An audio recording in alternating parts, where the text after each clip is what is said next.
Well, I am ever so grateful to have you all here.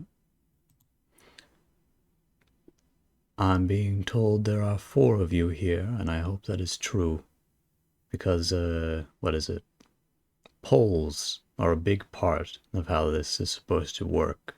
And it doesn't quite work if there's nobody there. I tried to pick the best time I could think of. Yeah, oh my goodness, hello, champs. Time to camp. Yes, are you excited? Now, of course, this is a little bit more similar to a performance, so there will not be as much chat interaction as I usually like. You think so? Very good.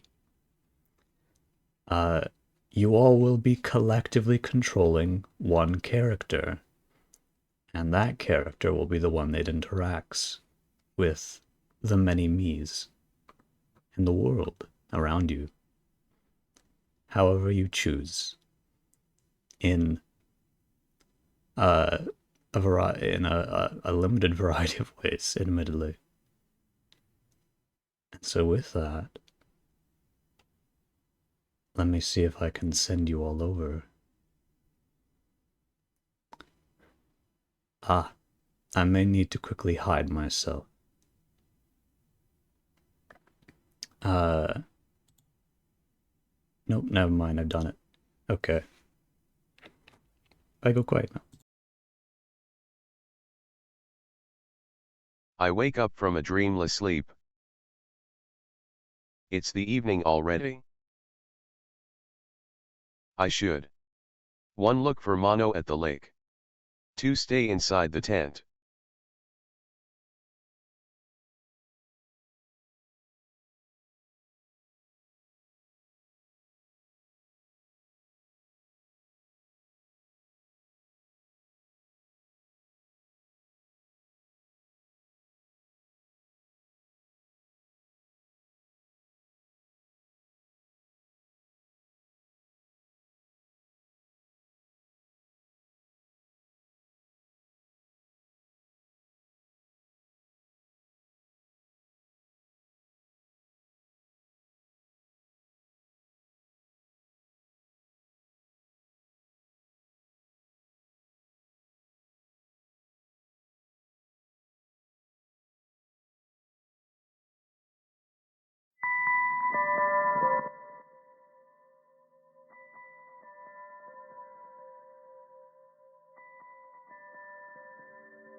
I can visit Mono later.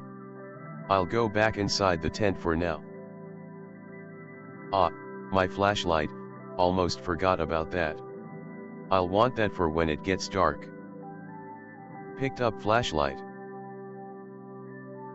I have a book here too, or more like a myth. Dragons of Sheol. Should I? 1. Read the book a little. 2. Look for Mono at the lake.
Mono is usually reading by the lake. I'll go check there first.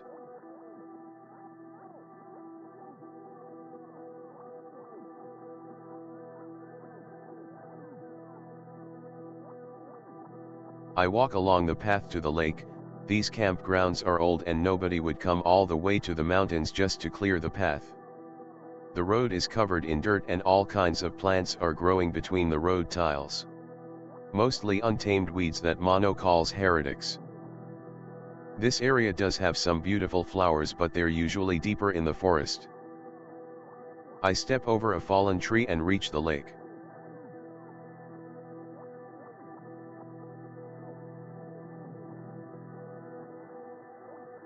Beautiful.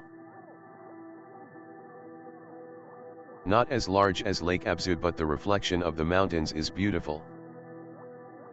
I can see some of the flowers native to this area on the coast of the lake. Mono calls them camper's compass or calls them nepsites because they all look toward the sun. I don't know what Ikra calls them though. Or if she'd care. I wish I could go fishing with one of the divines here, but there aren't any actual fish in Sheol, or any fake fish in this lake. They're all back at Lake Abzu. I spot Mono sitting on a reclined chair reading one of their books. The title says Teketh, The Art in the Dark. I don't remember that book. What's it about? Mono turns around to look at me. Oh, hello. Teketh. Yes. Let's see.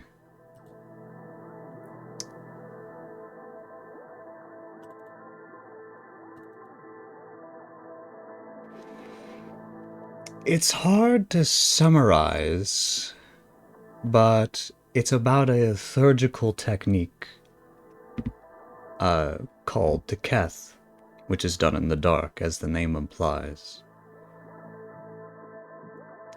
It's something I did a long time ago, back when I was traveling, but it's been so long that I've forgotten a lot of it. I have to refer to my own writings in order to relearn. But it's coming back to me, you know, as books do, as old things do. Like riding a bicycle, as they say in Malchut.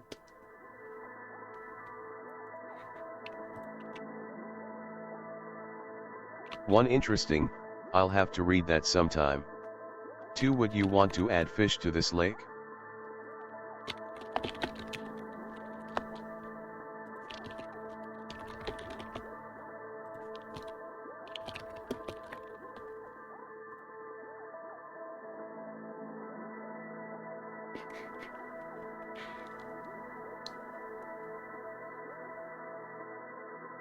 And of course, if the choice leans heavily one way, I'll just go with that.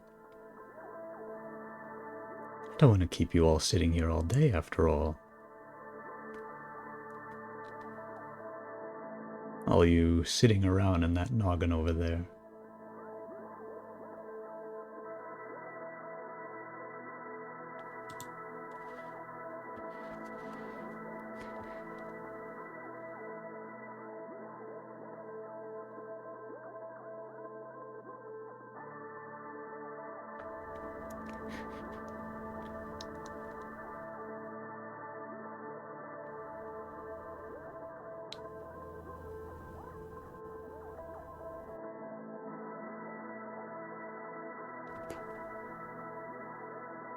Oh? It won't let you vote, you say?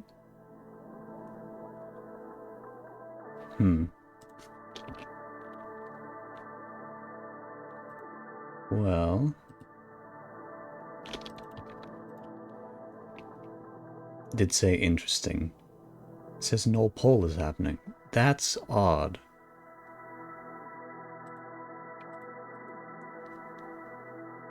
That is very odd. There's not much I can do about that. Perhaps voting in chat will work better. Every choice is numbered, so I think we'll go with that. We're gonna say we're not gonna do the polls anymore, since that seems to be buggy. unfortunate. Good to keep in mind, though. A lot of this is a test of the system. Interesting, I'll have to read that sometime.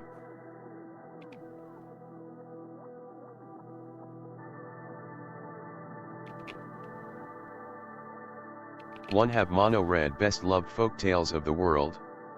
2, do something else. Oh yes. Sorry. I was supposed to say something there. Whoops. Now, Thurgy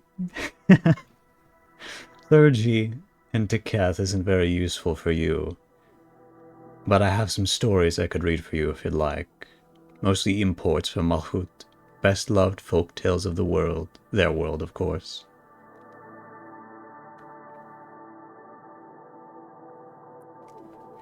Well, there's some lovely little stories in this one. Big Tome. We had to go get it all printed out after downloading PDFs of it. Quite a roundabout manner in order to get anything over here in Sheol. You can't ever import anything physically, but the nice thing about data is that since it's not physical, it can easily be converted from one type of matter into another. From electrons into positrons, both whirring around in the metal chassis of a computer in a very similar way. Even if Sheol and hardware is severely incompatible with most computers from Malhut. God knows it's hard getting an NVIDIA driver to run on one of these.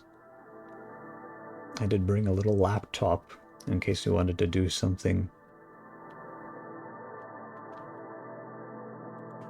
Alright.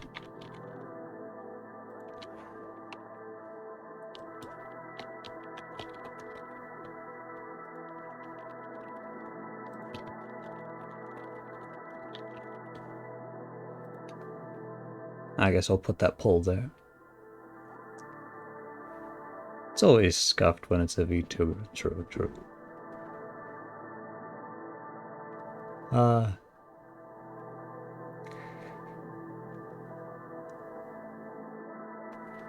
Oh yes.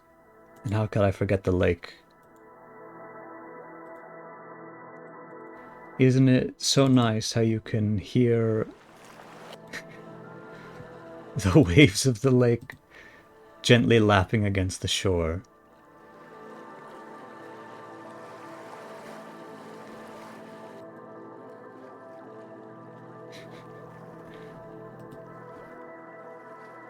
Slowly whittling down the rocks through erosion.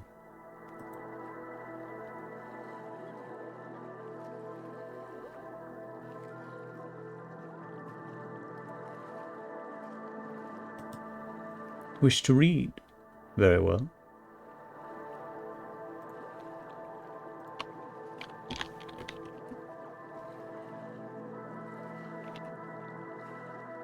Then, allow me to read. I once read this book on a stream a long time ago. That stream... Oh, it was long ago now. Must have been 4 years ago at this point. How the time flies. I'd like to reread the last story from this book that I read on that stream. It is a Russian tale called Salt. And I quite like it. Once upon a time, there were 3 brothers and their father, who was a great merchant, who sent his ships far over the sea and traded here and there in countries the name of which I, being an old man, can never rightly call to mind.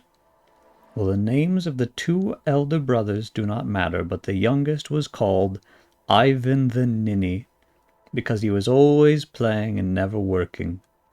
And if there was a silly thing to do, why, off he went and did it. And so when the brothers grew up, the father sent the 2 elder ones off, each in a fine ship, laden with gold and jewels and rings and bracelets and laces and silks and sticks with little bits of silver hammered into their handles, and spoons with patterns of blue and red, everything else you can think of that cost too much to buy. But he made Ivan the Ninny stay at home, and did not give him a ship at all.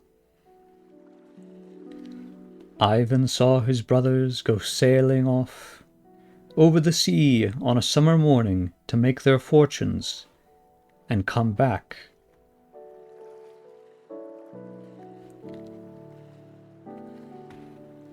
And then, for the first time in his life, he wanted to work and do something useful. He went to his father and kissed his hand.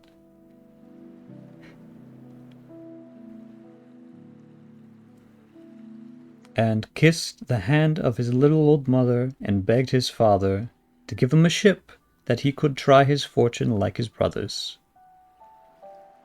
But you have never done a wise thing in your life, and no one could count all the silly things you've done if you spent 100 days counting, said his father.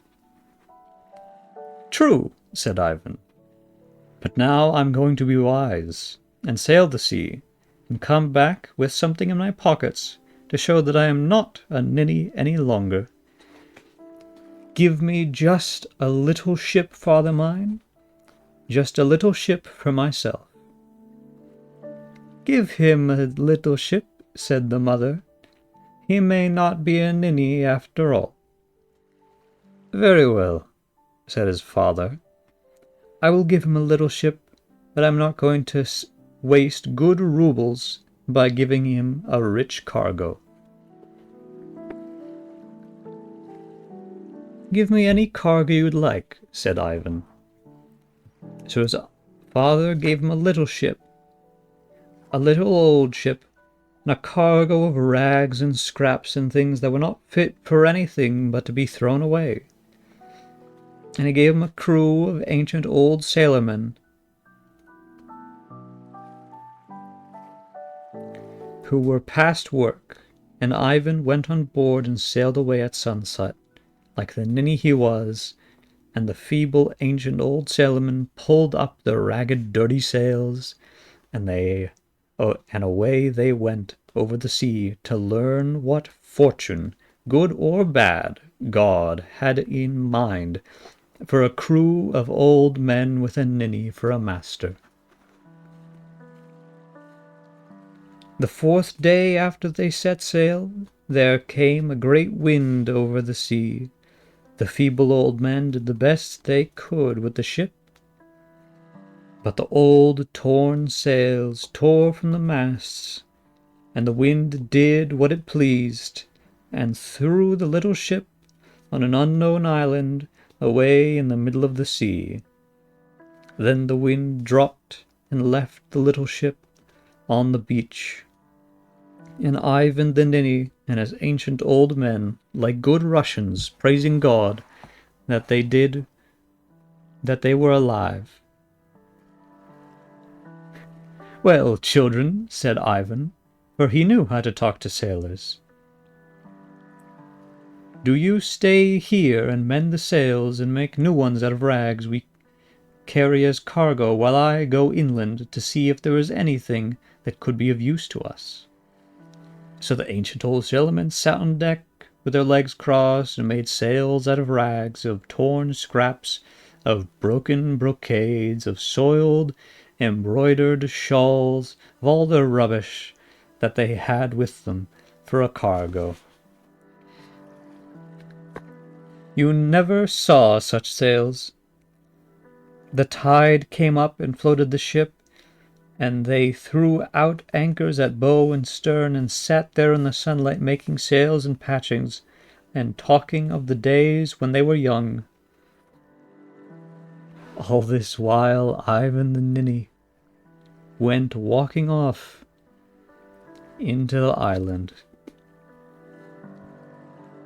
Now in the middle of the island there was a high mountain, and a high mountain it was, and so white that when he came near it, Ivan and Ninny began thinking of sheepskin coats.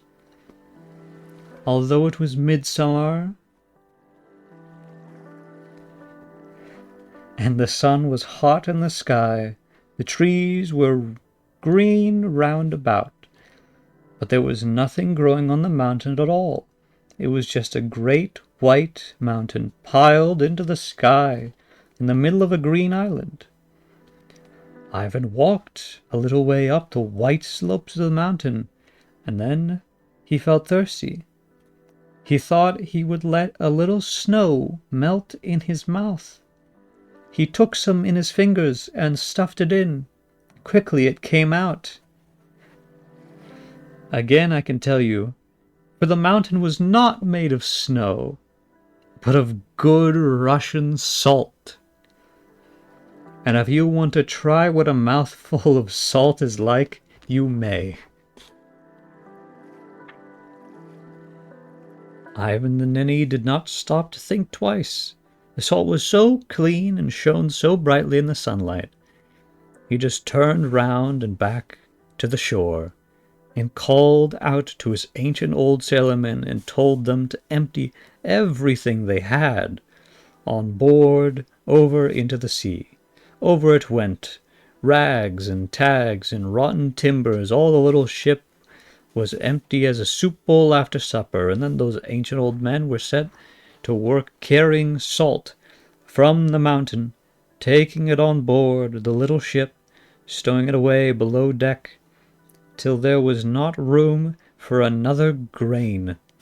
Ivan the Ninny would have liked to take the whole mountain, but there was not room in that little ship. And for the mountain, but there was not. For that, the ancient sailormen thank God, not gods. They're not polytheistic yet, because their backs ached and their old legs were weak, and they said they would have died if they had to carry any more. Then they hoisted up the new sails they had patched together out of rags and scraps of shawls and old brocades, and they sailed away once more over the blue sea, and the wind stood fair, and they sailed before it, and the ancient old sailors rested their backs, told old tales, and took turns and turn about the rudder. And after many days' sailing they came to a town with towers and churches and painted roofs. They set on the side of a hill that sloped down into the sea. At the foot of the hill was a quiet harbor, and they sailed in there and moored the ship and hauled down their patchwork sails. Ivan the Ninny went ashore and took with him a little bag of clean white salt to show what kind of goods he had for sale. And he asked his way to the palace of the Tsar of that town. The Tsar, in case you're unaware, is the Russian equivalent of a king. He came to the palace and went in and bowed to the ground before the Tsar. "Who are you?" says the Tsar. "I, great lord, am a Russian merchant, and here in this bag is some of my merchandise, and I beg your leave to trade with your subjects in this town." "Let me see what is in the bag," says the Tsar. Ivan the Ninny took out a handful from the bag and showed it to the Tsar. "What is it?" says the Tsar. "Good Russian salt," says Ivan the Ninny. Now in that country they had never heard of salt, and the Tsar looked at the salt, and he looked at Ivan, and he laughed. "Why, this," says he, "is nothing but white dust, and that we can pick up for nothing." The men of my town have no need to trade with you. You must be a ninny." Ivan grew very red, for he knew what his father used to call him, and was ashamed to say anything. So he bowed to the ground and went out, away from the palace. But when he was outside, he thought to himself, "I wonder what sort of salt they use in these parts, if they do not know good Russian salt when they see it. I will go to the kitchen." So he went round to the back door of the palace, put his head into the kitchen, and said, "I'm very tired.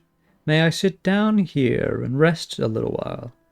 "Come in," says one of the cooks, "but you must sit just there, and not put even your little finger in the way of us, for we are the Tsar's cooks, and we are in the middle of making ready his dinner."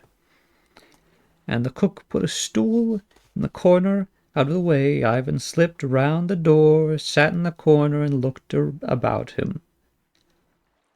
There were 7 cooks at least, boiling, baking, and stewing, and toasting, and roasting, and frying. As for the scullions, they were as thick as cockroaches, dozens of them, running to and fro, tumbling over each other, and helping the cooks. Ivan the ninny sat on his stool with legs tucked under him and the bag of salt on his knees. He watched the cooks and the scullion, but he did not see them put in the dishes which he thought could take the place of salt.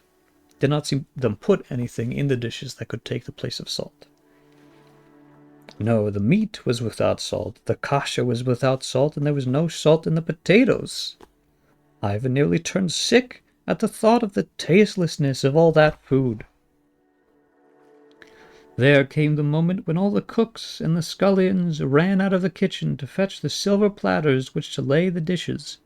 Ivan slipped down from his stool, and running from stove to stove, saucepan to frying pan, he dropped a pinch of salt, just what was wanted, no more, no less, in every one of the dishes. Then he ran back to the stool in the corner and sat there, watched the dishes being put on silver platters and carried off in gold-embroidered napkins to be the dinner of the Tsar. The Tsar sat at table, took his first spoonful. "The soup is very good today," says he, and he finishes the soup to the last drop. "I've never known soup so good," says the Tsaritsa, which is like the queen, or the princess, I forget. And she finishes hers. Okay, Tsaritsa is the queen, because the next line is, "This is the best soup I ever tasted," says the princess. And down goes her, and she, you know, is the prettiest princess who had ever had dinner in this world. It was the same with the kasha, same with the meat. The Tsar, Tsaritsa, and princess wondered why they had never had so good a dinner in all their lives before. "Call the cooks," says the Tsar. They called the cooks. Cooks came in, bowed, and stood in a row before the Tsar. "What did you put in the dishes today that you never put before?" "We put nothing unusual, your greatness," says the cooks. Bow to the ground again. "Then why do the dishes taste better?" "We do not know, your greatness," says the cooks. "Call the scullions," says the Tsar, and the scullions were called, and they too bowed to the ground and stood in a row before the Tsar. "What was in the kitchen today that has not been there before?" "Nothing, your greatness," say all the scullions except one. That one scullion bowed again, kept on bowing. They said, "Please, your greatness, please, great lord, there is usually none in the kitchen but ourselves, but today there was a young Russian merchant who sat on a stool in the corner and said he was tired. Call the merchant." So they brought in Ivan the ninny, and he bowed before the Tsar, stood there with his little bag of salt in his hand. "Did you do anything to my dinner?" says the Tsar. "I did, your greatness," says Ivan. "What did you do?" "Put a pinch of Russian salt in every dish." "That white dust," says the Tsar. "Nothing but that. Have you got any more of it?" I have a ship in the harbor laden with nothing else, says Ivan. It is the most wonderful dust in the world, says the Tsar, and I will buy every grain of it you have. What do you want for it? Ivan the Ninny scratched his head.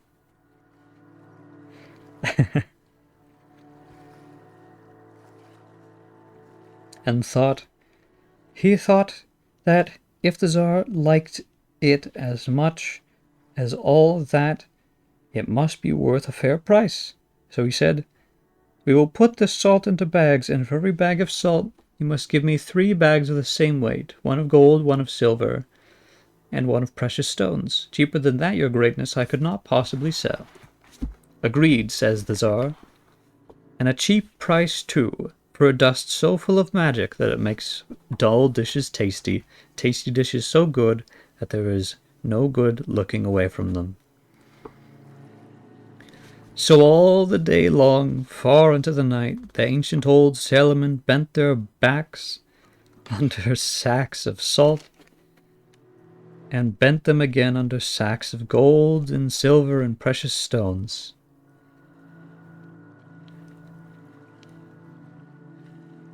When the salt had been put in the Tsar's treasury, yes, with 20 guards guarding it, and with great swords shining in the moonlight, and when that little ship was loaded with riches, so that even the deck was piled high with precious stones, the ancient old men lay down among the jewels and slept till morning. Then Ivan the Ninny went to bid good-bye to the Tsar. "Where shall you go now?" asked the Tsar. "I shall sail away to Russia in my little ship," says Ivan. And the princess, who was very beautiful, said, "A little Russian ship?" "Yes," says Ivan. "I have never seen a Russian ship," says the princess. She begs her father to let her go to the harbor with her nurses and maids to see the little Russian ship before Ivan sets sail. I'm going to take a quick break to have myself a bit of anti-water.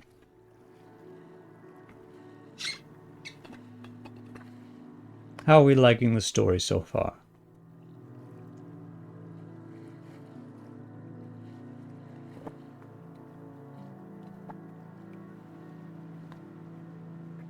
Should I read with more gusto?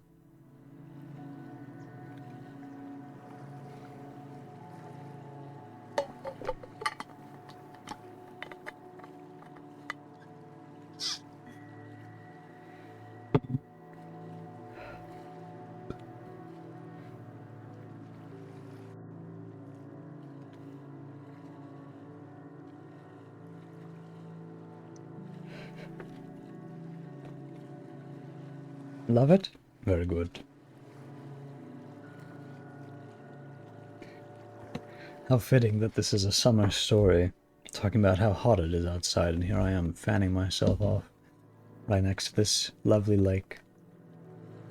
The only issue with humid environments is when it gets hot.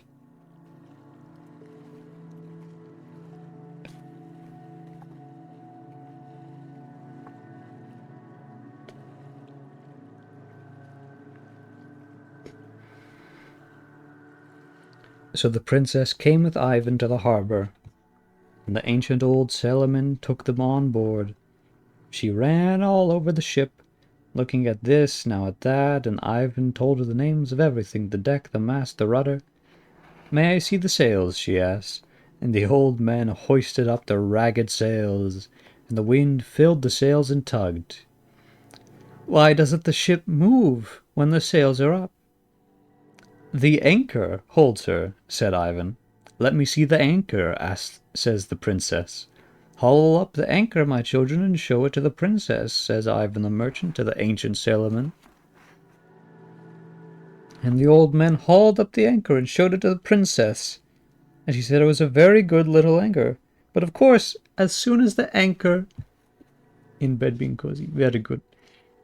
As soon as the anchor was pulled up, the ship began to move. One of the ancient old men bent over the tiller and with a fair wind behind her, the little ship slipped out of the harbor and away into the blue sea. Hello, Piquet. Hope you're having a great camping trip. For sure. We're reading some stories now.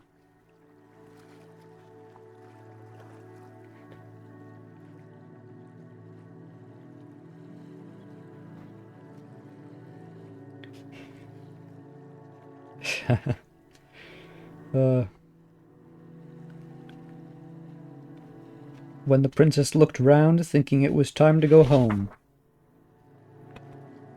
the little ship was far from land, and away in the distance she could only see the gold towers of her father's palace, glittering like pinpoints in the sunlight.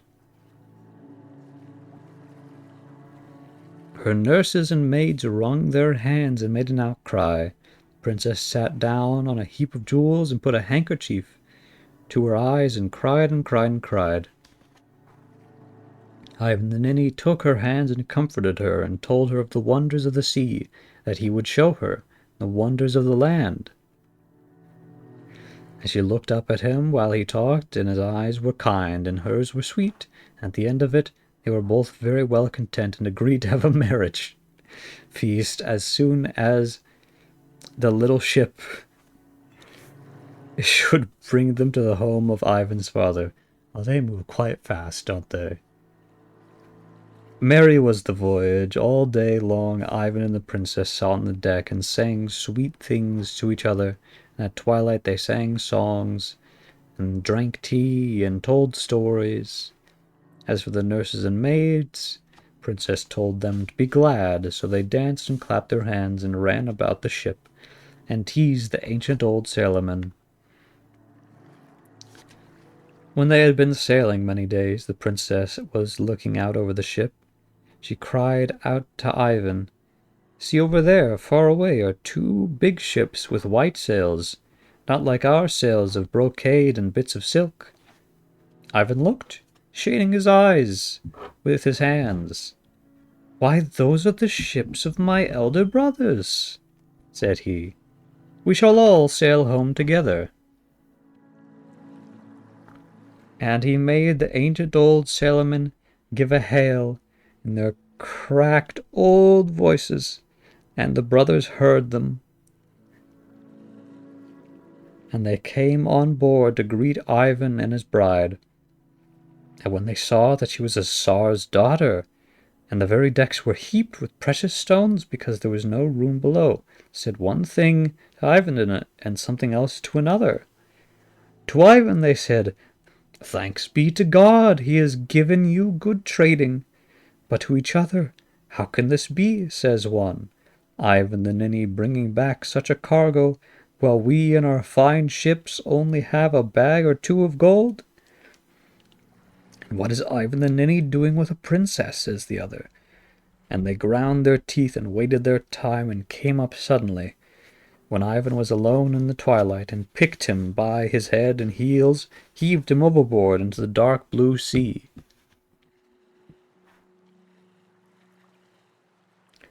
Not one of the old men had seen them, and the princess was not on deck. In the morning they said Ivan the Ninny must have walked overboard in his sleep, and they drew lots. Eldest brother took the princess, second brother took the ship, laden with gold and silver and precious jewels, and so the brothers sailed home very well content. But the princess sat and wept all day long, looking down into the deep blue water. The elder brother could not comfort her, and the second brother did not try. And the ancient old sailormen muttered in their beards they were sorry, and prayed to God to give rest to Ivan's souls. For although he were a ninny, and although he had made them carry a lot of salt and other things, yet they loved him, because he knew how to talk to ancient old sailormen. But Ivan was not dead. As soon as he splashed into the water, he crammed his fur hat a little tighter on his head and began swimming into the sea. He swam about until the sun rose, and then not far away he saw a floating timber log, and he swam to the log and got astride of it, and thanked God, and he sat there on the log in the middle of the sea, twiddling his thumbs for want of something to do. There was a strong current in the sea that carried him along, and at last, after floating we lost track. Strong current, after floating for many days, without ever a bite in his teeth, or a drop for his gullet, his feet touched land. Now that was at night, and he left the log and walked up out of the sea, and lay down on the shore and waited for morning. When the sun rose, he stood up, and he saw that he was on a bare island. And he saw nothing at all on the island except for a huge house, as big as a mountain. And he was looking at the house with the grand door, which creaked with a noise that was like a hurricane among the pine trees, and opened, and a giant came walking out, and came to the shore and stood there looking over Ivan. "What are you doing here, little one?" says the giant. Ivan told him the whole story, just as I have told it to you. The giant listened to the very end, pulling at his monstrous whiskers. Then he said, "Listen, little one, I know more of the story than you." For then he said, "I can tell you that tomorrow morning your eldest brother is going to marry your princess, but there is no need for you to take on about it. If you want to be there, I will carry you and set you down before the house in time for the wedding, and a fine wedding it is to be. For the house..." Oh, lost my place again. "Fine wedding it is to be, for your father thinks well of those brothers, and of yours bringing back all the precious stones and silver and gold enough to buy a kingdom." And with that he picked up Ivan the Ninny, set him on his great shoulders, and set striding through the sea. He went so fast that the wind he went so fast that the wind was going to blow off Ivan's hat. "Stop a moment," shouts Ivan, "my hat is blown off." "We cannot turn back for that," says the giant. "We have already left your hat 500 versts behind us." And he rushed on, splashing through the sea. The sea was up to his armpits. He rushed on, and the sea was up to his waist. He rushed on, and before the sun had climbed to the top of the blue sky, he was splashing out of the sea with the water about his ankles.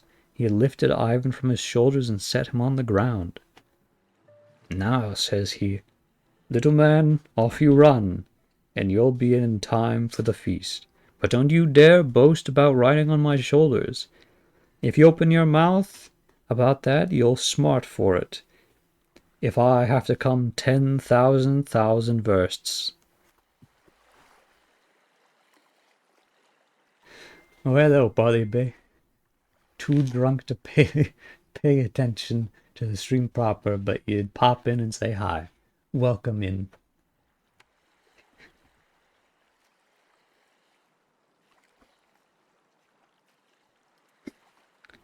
Isn't it quite early?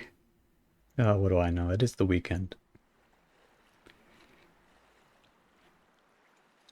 You have an excuse.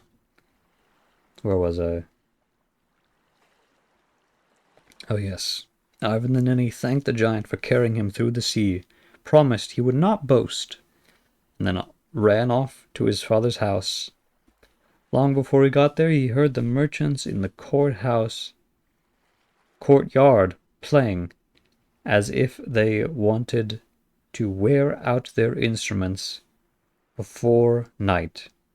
The wedding feast had begun, and when Ivan ran in, there at the high board was sitting the princess, and beside her, her eldest brother, and there were his father and mother and his second brother and all the guests, and every one of them was as merry as could be except the princess. And she was as white as the salt he had sold to her father. Suddenly the blood flushed into her cheeks. She saw Ivan in the doorway, jumped up at the high board, and cried out, "There is my true love, not this man who sits beside me at the table." "What is this?" says Ivan's father, and in a few minutes knew the whole story. People in Sardinia can day drink red wine while sitting on their front porch, having one of the highest average lifespans on the planet. You can too. There you go.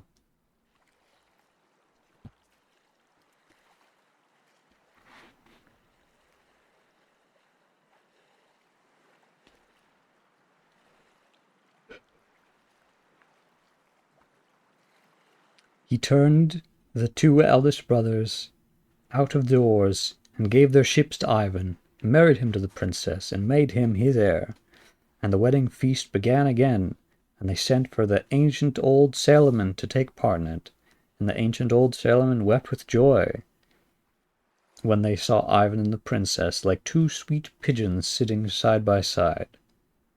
Yes, and they lifted their flagons with their old shaking hands, and they cheered with their old cracked voice, and poured the wine down their old dry throats. There was wine enough to spare, beer too, and mead enough to drown a herd of cattle. And as the guests drank and grew merry and proud, they set to boasting. This one boasted of his riches, that of his wife, another of his cunning, another of his new house, another of his strength, and this one was angry because they would not let him show how he could lift the table on one hand. They drank to Ivan's health, and he drank theirs, and in the end he could not bear to listen to their proud boasts. "That's all very well," says he, "but I am the only man in the world who rode on the shoulders of a giant to come to this wedding feast." The words were scarcely out of his mouth when there were a tremendous trampling and roar of a great wind. The house shook with the footsteps of the giant as he strode up. The giant bent over the courtyard, looked in at the feast. Little man, says he, "you promised not to boast of me. I told you what would happen if you did, and here you are, and have boasted already." "Forgive me," says Ivan. "It was the drink that boasted, not I." "What sort of drink is it that knows how to boast?" says the giant. "You shall taste it," says Ivan. And he made the ancient old sailorman roll out a great barrel of wine into the yard, more than was enough for 100 men. And after that, a barrel of beer just as big, and a barrel of mead that was no smaller. "Try a taste of that," says Ivan the ninny. Giant did not wait to be asked twice, lifted the barrel of wine as if it had been a little glass, emptied it down his throat, lifted the barrel of beer as if it had been an acorn, emptied it after the wine. Then he lifted the barrel of mead as if it had been a very small pea, and swallowed every drop of the mead that was in it. And after he began stamping about and breaking things, houses fell to pieces this way and that. The trees were swept flat like grass. Every step the giant took was followed by the crash of breaking timbers. Then suddenly he fell flat on his back and slept for 3 days and nights. He slept without waking. At last he opened his eyes. Just look about you, says Ivan, and see the damage that you've done. All that little drip, that little drop of drink made you do all that. Made me do all that, says the giant. Well, I can understand how a drink like that can do a bit of bragging, and after that, says he, looking down at the wrecks of houses and the broken things scattered about.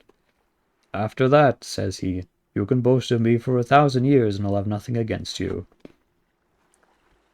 And he tugged on his great whiskers, wrinkled his eyes, and went striding off into the sea.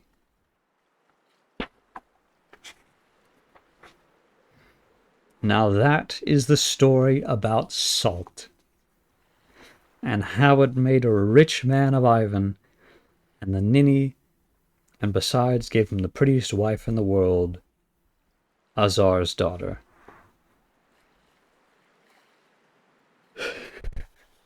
What a fun story. Definitely outdated, but a fun story. I must drink a little more anti-water now.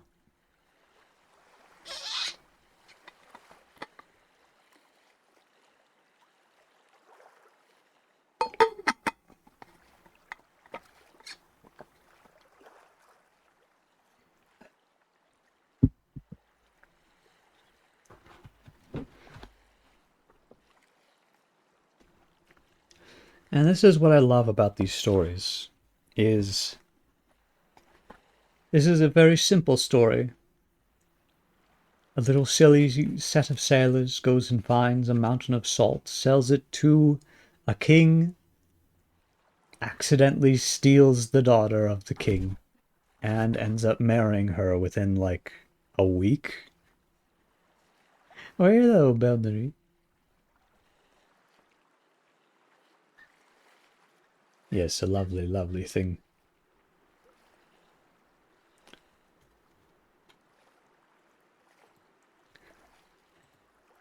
I can already feel my throat a little hoarse.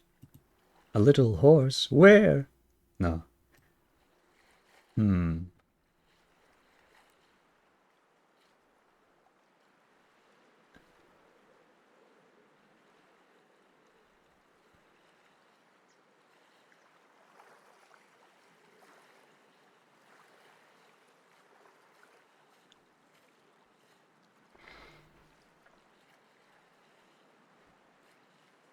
Now that I've read one story,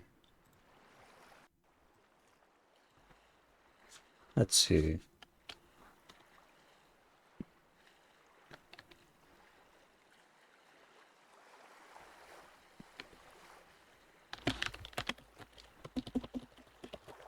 I listen to mono reading. 1. Listen to another story. 2. Play Minecraft. 3. Watch old streams. And I'll set the poll up for that one.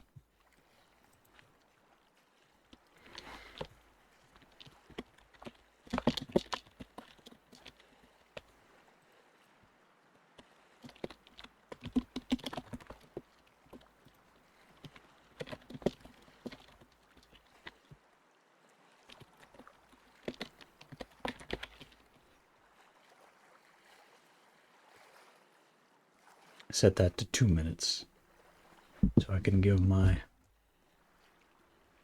wonderful voice a bit of rest and a little more anti-water.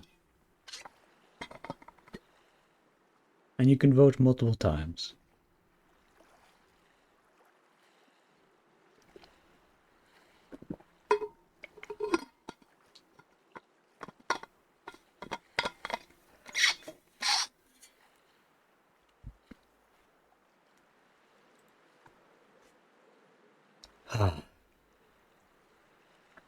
Oh, this camp is wonderful. It was definitely worth coming up to the mountains for this. It was a long train ride, but... And we stay here for an evening, a night, and a dawn.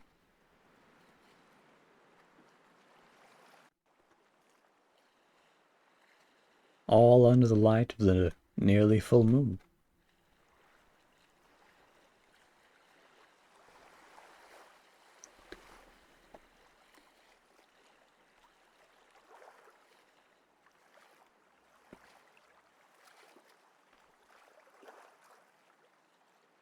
Let me fan myself off also a little bit.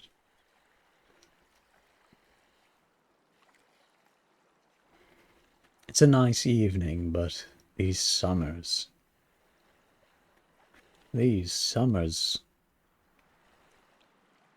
we're even in the mountains and it's still so warm.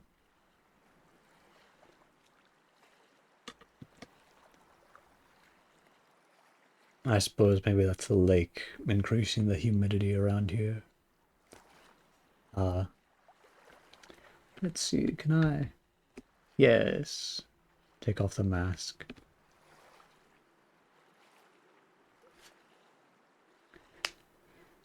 Oh, 1 vote to play Minecraft. If that's what we'd like.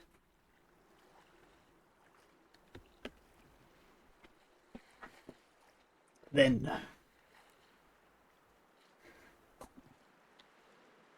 let us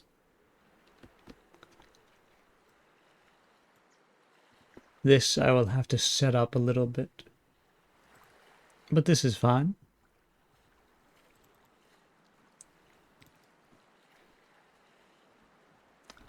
Which Minecraft to play though?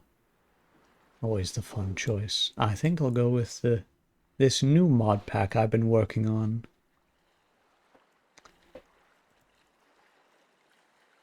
I was just about to make a little change here, actually.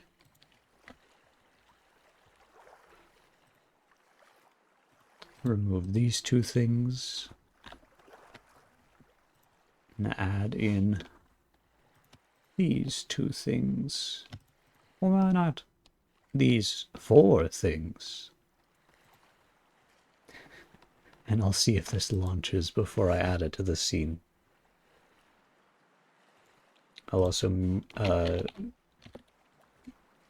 go ahead and make him mute. Hide the little speech box.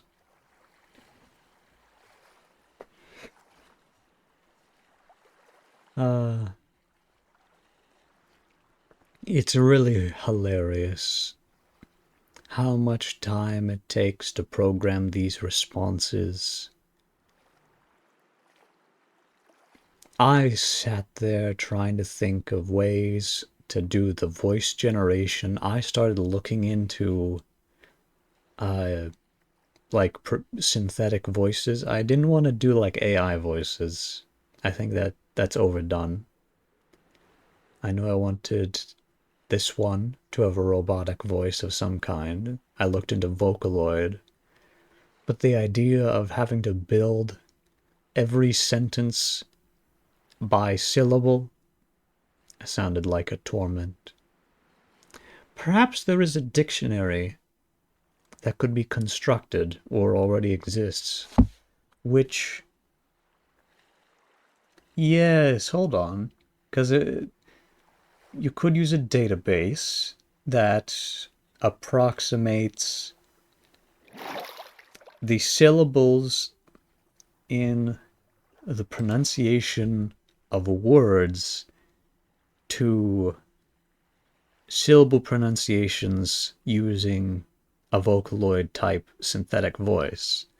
And then using that, there's an idea. Maybe I'll plug that one into one of the Nilima or something of the sort. Hard to get my hands on the Taralim these days. Let's see. Survival world.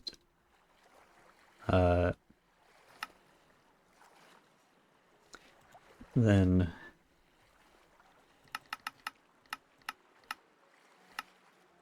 make it a nice and pretty world. I'll make the seed camping. Generate structures, create world. This might eat my CPU a little bit.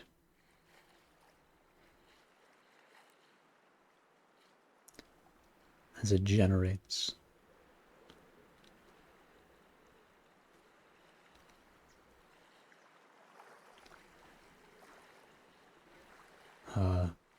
It's always nice to go camping, though.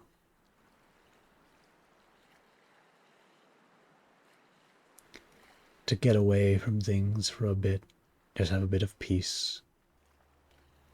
Granted, usually camping is a way to also get away from technology, but I wanted to share this, you know? On my trip to this lake and this forest. Here we go.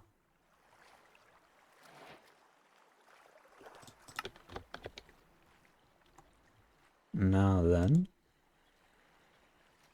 I can create a little game capture. Capture any full screen. Put that right here.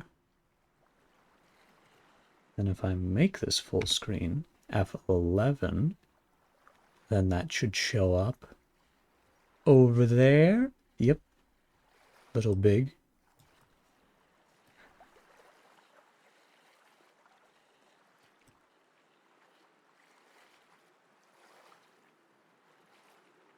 I don't want to completely hide the area behind me, but oh well. Oh, what's going on there? All right.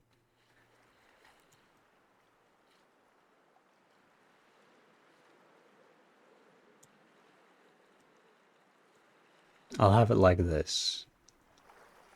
I want it to be clear that there's still the lake back here. And then we change the category. There we go.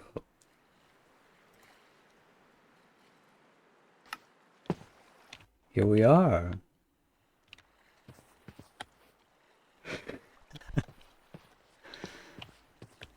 Oh dear God, and we're in a jungle? Not a jungle, we're in a acacia place.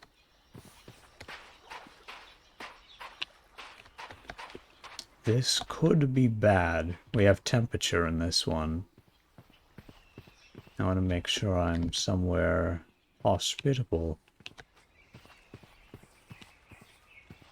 Oh, I see a plains over there. We'll head over there.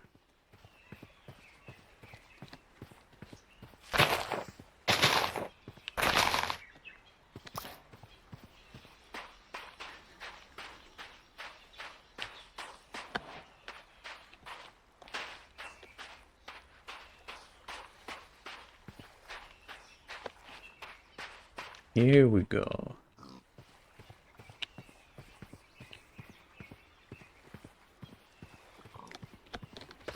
This is a little mod pack I've been putting together. This is a sneak peek for some of you here. Oh, right. I need to go find gravel before I can cut down trees. What am I thinking? Being able to punch trees down? What is this, Minecraft? No, no, no. We have to find gravel.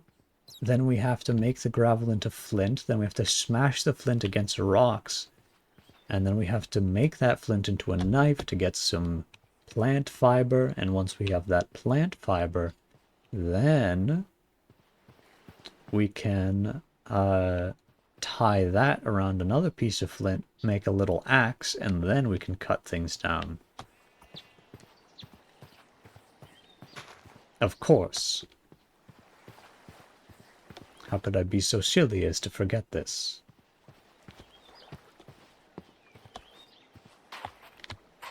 This is sand. It's always tough finding that little bit of gravel, isn't it?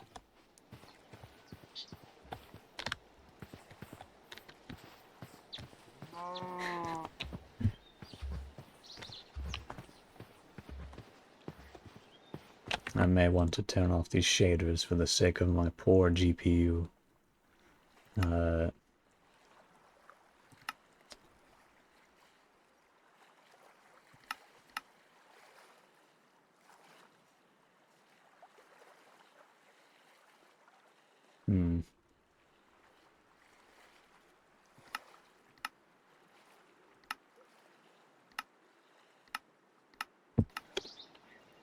There we go. It's a bit less beautiful. What mod pack is this? This is the new mod pack I've been working on. Might be a word you're familiar with. I'm calling it Streaky.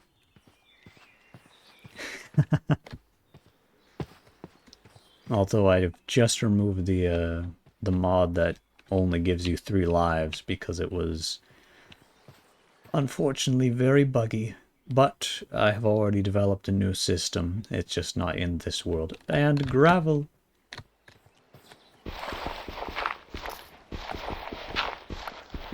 Discount cobblestone.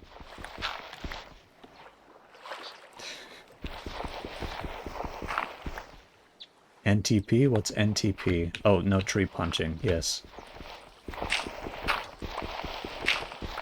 Gotta get your gravel. Gotta go napping.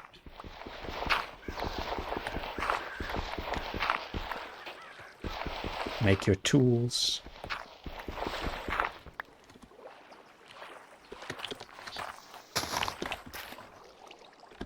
There's some very fun things in this mod pack. I quite like it. Now it looks like we found... Oh! That's not a village.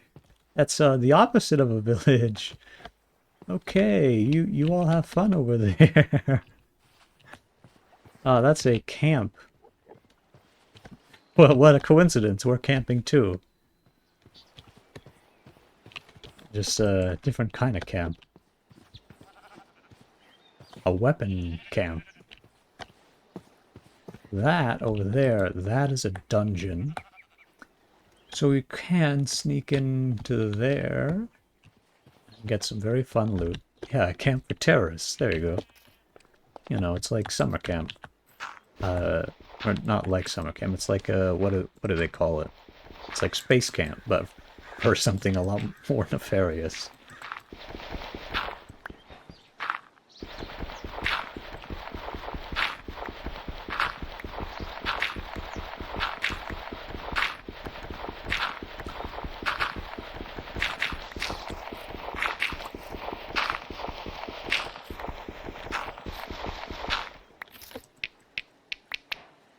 There we go.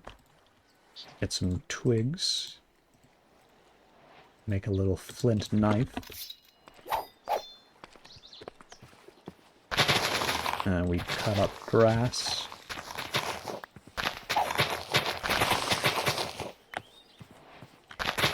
Can't think of anything more nefarious than space camp.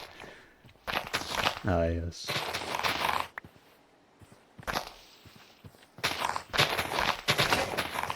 Oh. Then we can finally make an axe. Like that.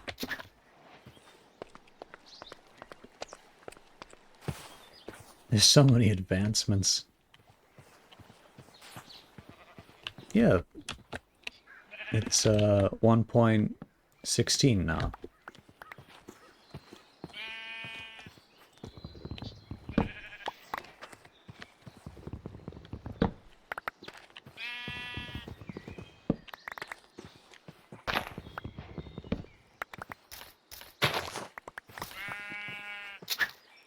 And cutting down trees is so satisfying.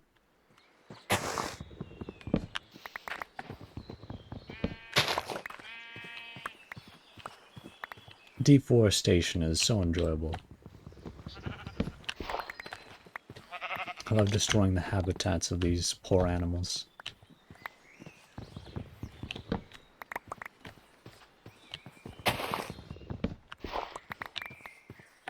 Ooh!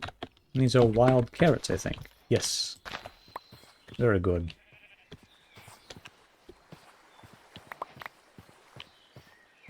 I was just thinking about what to do for food. There we go.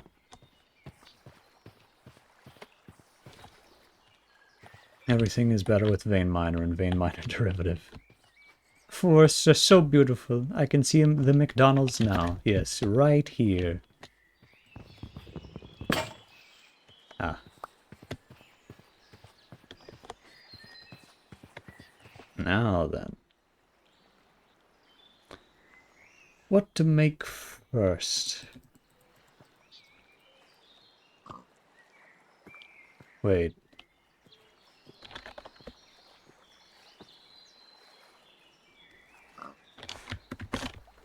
Ah, right. I need the axe to chop the wood into planks when I don't have a saw. Silly me. What was I thinking? I could just craft wood with my bare hands? No, no, no. This is realistic. Wait. How do I... Oh, I put it in the crafting. There we go. You have bare hands? No, well, no. I gotta use an axe. If I had bare hands, I could probably make these planks by hand.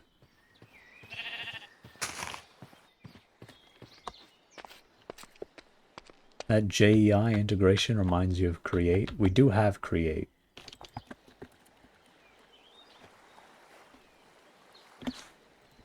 I probably won't use that for a bit. Mostly because it's advanced. Now then. I think we can now make a... Oh, what am I thinking? A wooden pickaxe? Who would make that? Who would create something so silly? No, we gotta get more flint. And we gotta make a flint pickaxe. And then we can put the stones together. Let's see, how was it? Like this? Ah, need more flint. Just a little more.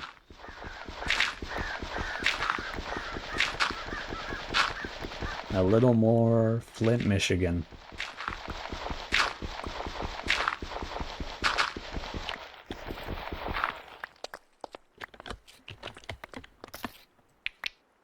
There we go.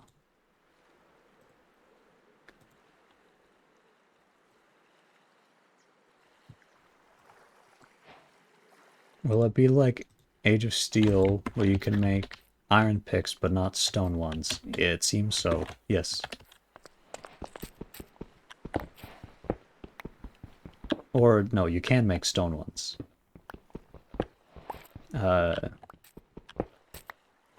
Because I don't believe in the slowing down progression anymore. Rather, I believe in... Well, that's not entirely true. Sometimes it's good to slow down progression. But it's annoying to make a bunch of flint pickaxes. It's already night. Luckily, tonight is the full moon, so there's less monsters. But, I should still be afraid. I should still seek shelter, maybe at that dungeon, honestly. More progression? Yeah, that's kind of the way I think about it. More avenues for progression.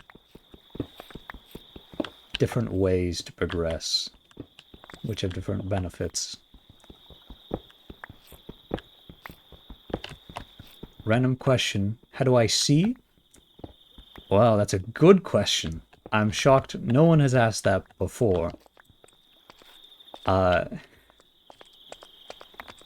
This is one part because underneath this mask I've got these two peepers, but I don't actually see out of them. They are a facade.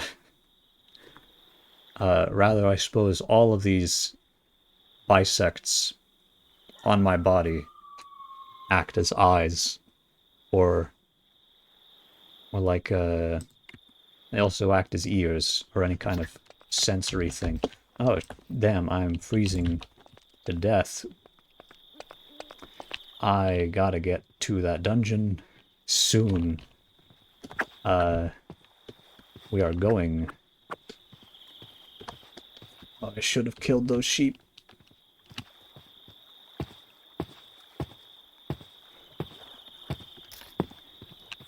Oh, fuck off, zombie. I can't deal with you right now.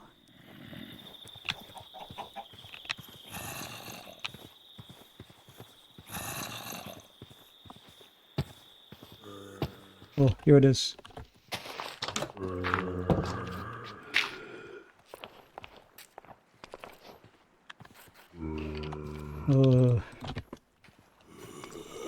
Temperature's regulating. Yeah, I don't see, I sense. I absorb everything.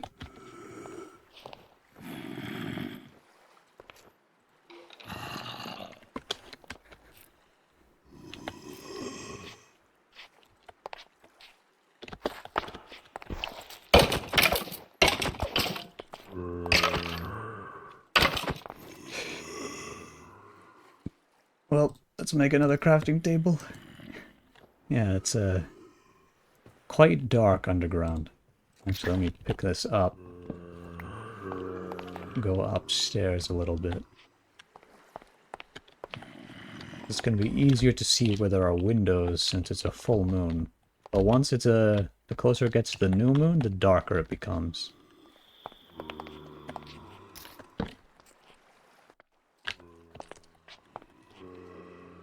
And over there, it's the Illager camp. They will kill me. They will crucify me.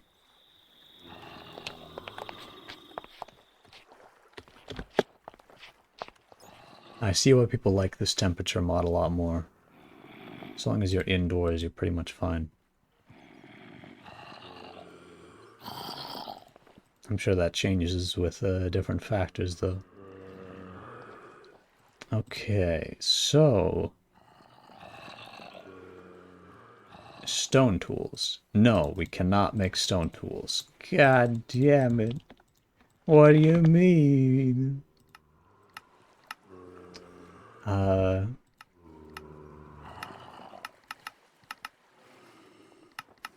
can make weapons. I guess maybe I'll have to change that. If you can't make regular tools.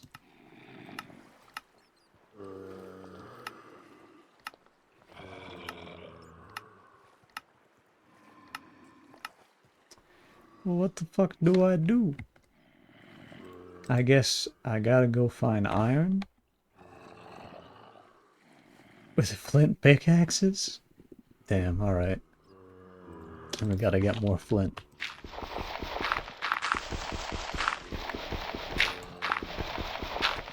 Can I break this against brick? I can.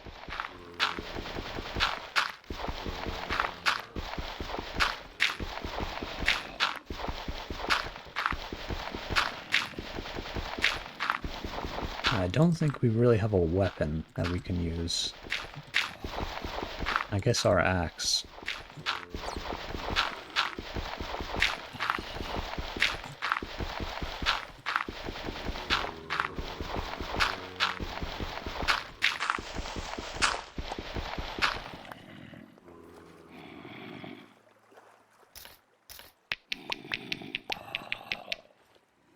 There we go. Flint makes the world go round, or in this case, cubed. Yes, precisely.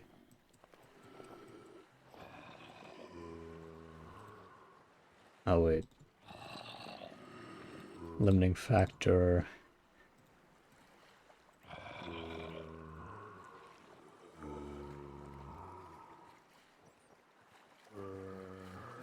Alright. Oh, add brick. Alright. All fine and dandy, you know?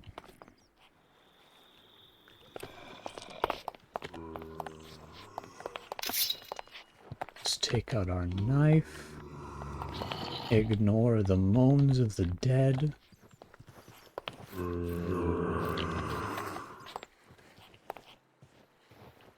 And do we... Oh!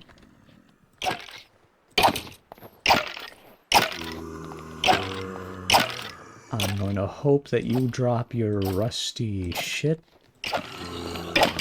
because that will be good for me.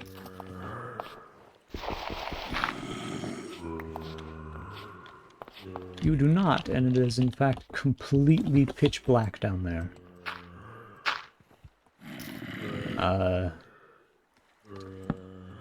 So...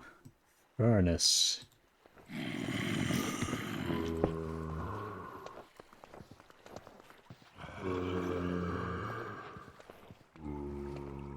Oh shit. I need a fire starter. Right. Silly me. A furnace doesn't light itself on its own. You gotta start it first. Which means I gotta find the switchgrass.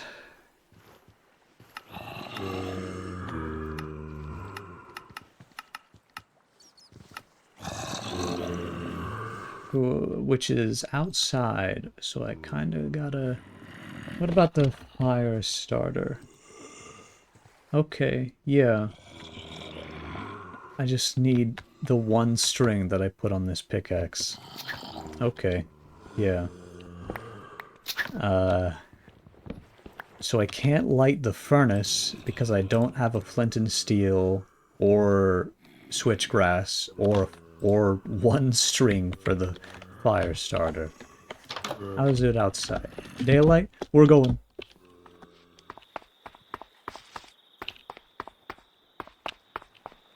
Welcome back. Where the fuck is that switchgrass?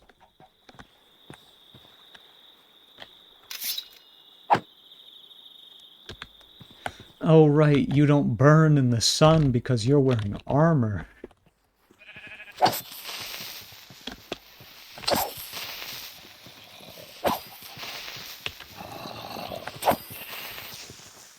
Oh shit. Oh, switchgrass. I need more though. That kind of ad break happened on cable, no one would bat an eye. If it happened on YouTube, there'd be riots in the street. Very true. That's why we use Adblock. Ooh.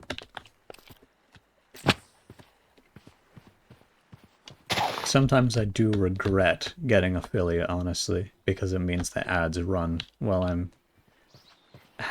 discussing something interesting, and I gotta wait because I don't want people to have to subscribe to hear my glorious words.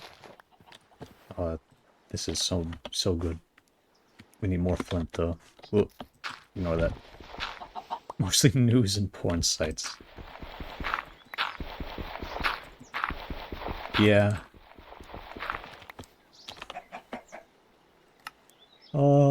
Sparking flint. And switchgrass. Now we can use a furnace. Although I want to get more, ideally.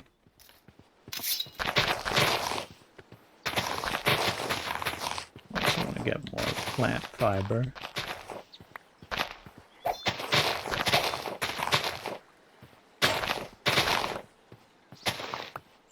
There we go. Well, what's this?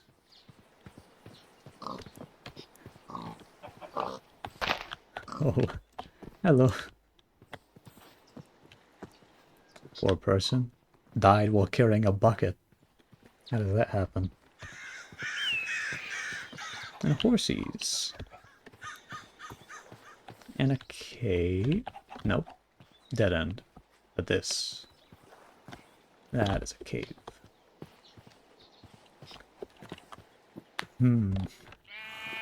I'd like to find some paper, or some sugarcane rather, because then that would give me a matchbox that would make it a lot easier to use torches.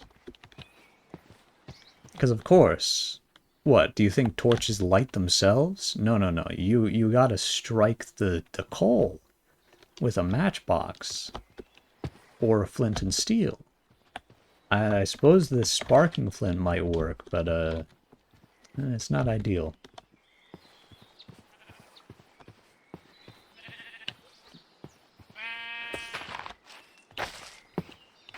suppose I could also try to add a recipe that makes it so you can turn birch into paper. Since that worked quite well, I think. More switchgrass.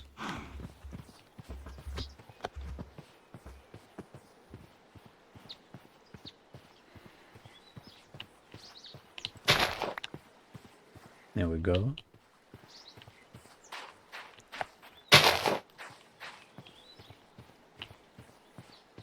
What a beautiful world.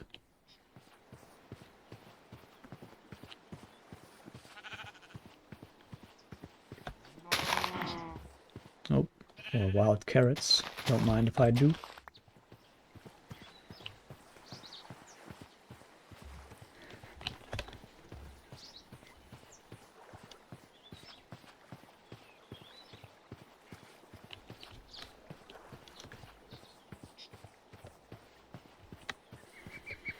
Awful memory of trying to find a single cactus for weeks on the Age of Steel server. God, yeah.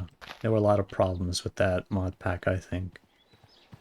Mostly in a fringe resource gathering like that.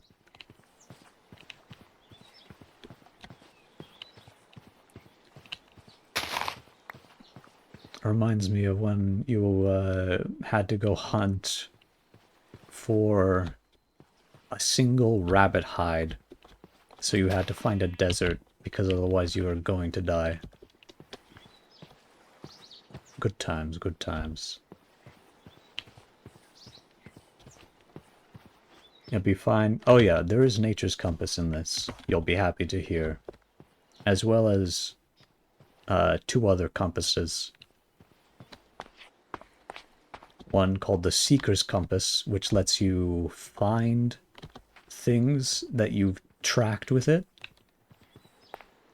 And the Dimension Compass, which I think is just a compass that works in other dimensions. Another dungeon. In a much warmer place. We are burning up, actually. I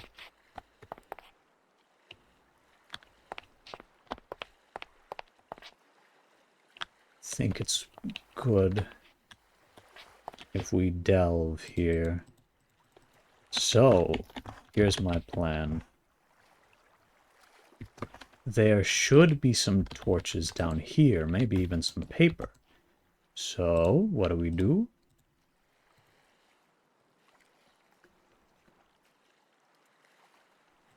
What's so special about this one over Tough as Nails or Simple Difficulty? It's just a lot easier to manage. Oh.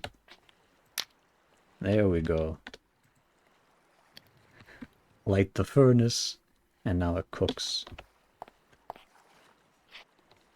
Like Tough as Nails, I really did enjoy it, but I have to admit, sometimes it would just do things that did not make any sense. And I had a lot of weird calculations.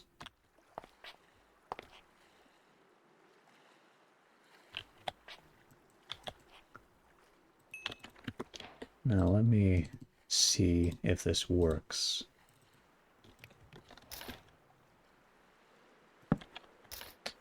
Or no, let me at least put it somewhere where if it does work, it's useful to me.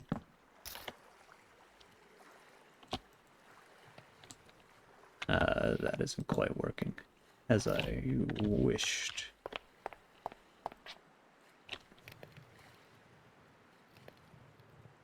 And then I'm gonna let that finish. Get this coal, pick everything up, and we gotta keep moving. Because I gotta find me some sugar cane. Might also be good to kill these sheep to get some wool. Because we can, there is a very simple type of armor we can make with wool. It should also keep us a little bit warm. Oh, another thing about this, this temperature mod that's very nice is, you can line any piece of armor with, I think it's like up to 3 levels of heating or cooling, which is very nice for temperature. That is another pillager thing. They've really taken over, haven't they?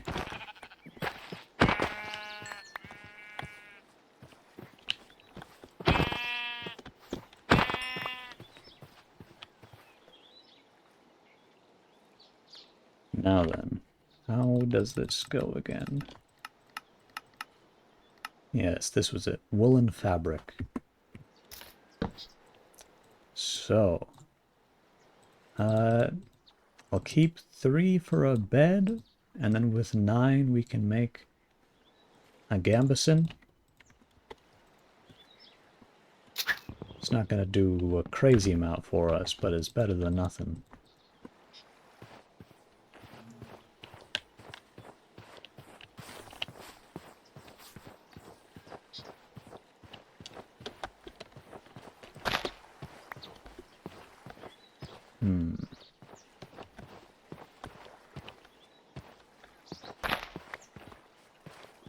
Oh, little snails. Adorable. Bye-bye, little snails.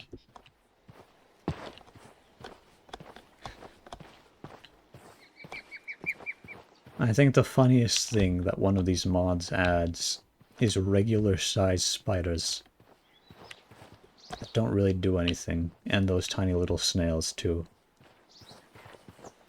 I guess actually the regular sized spiders are also like big for regular spider size, but they are so itty bitty otherwise.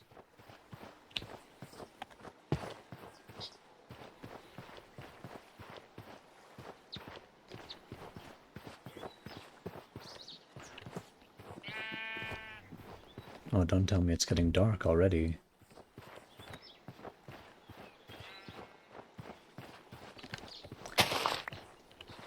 No, not at all. They seem to... Or I'll have to check exactly how they work, honestly, but they seem to just kind of be passive. Like, they're just normal spiders. Which I think is very funny. Otherwise, they would be... I would have to fucking tear them out of that mod, or the mod entirely, because they are extremely small. Like, they are smaller than the width of the fucking crosshair. Would be better to make a bed.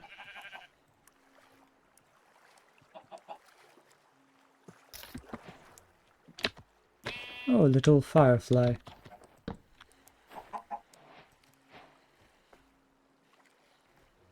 Like chillin', maybe slurping a fly's juices sometime? It's something like that. They're just kind of there. Nothing particularly special about them. It's the same mod that adds these twigs on the ground.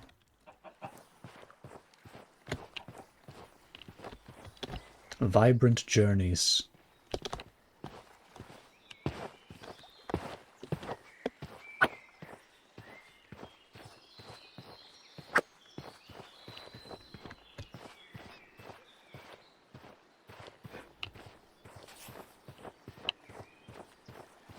I'll see if I can find another one, and then we'll test. We'll do an experiment. Same policy as you have for them in real life. There you go. Oh, this is nice. Exposed cave system. Come on.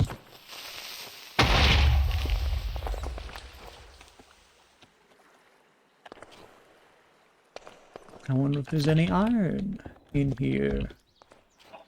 Oh, coal. We love coal. Extremely dark places. Love it, love it. Huh.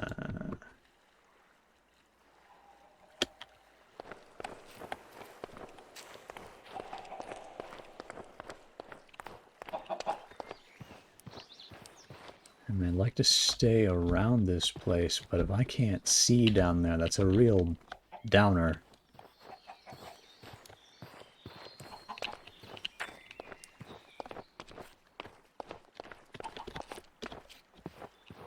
Just need one iron.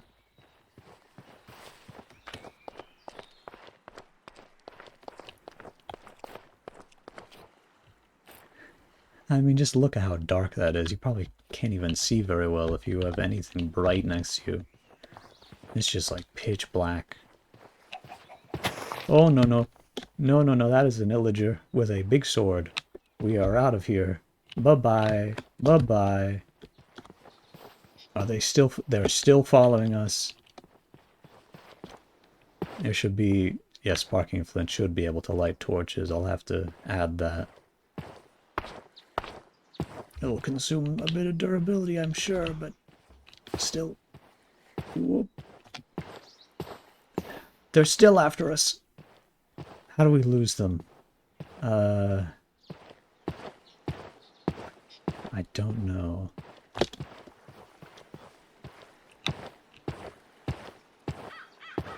Oh, I know.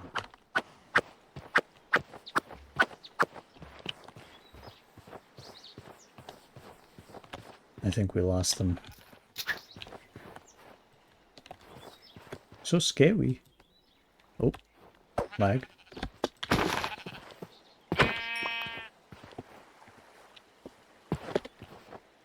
Oof.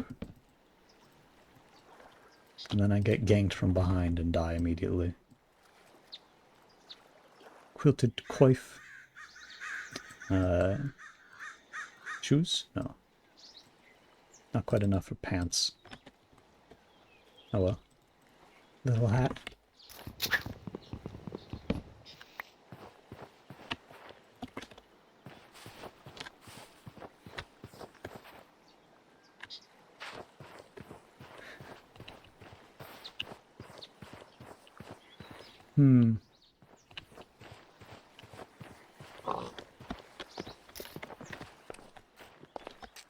There is one way to light these, and it's to light a fire, which only burns temporarily. I guess I could also try to light the area using campfires? How do you make these? Well, I guess maybe you can't. I've never made one before now that I think about it.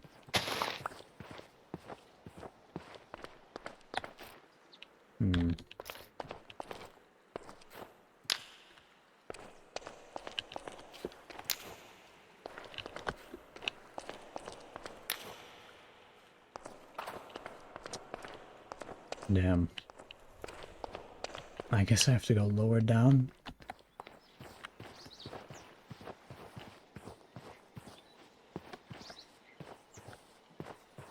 Wonder if you could reduce the time it takes for actual fire to spread. To make it look more realistic, or greaten the length, rather. There is... I've pretty much looked at every mod that exists for 1.16.5. Doesn't seem like it, unless I missed one. Hey, onions. Very good. Always good to have a diverse diet.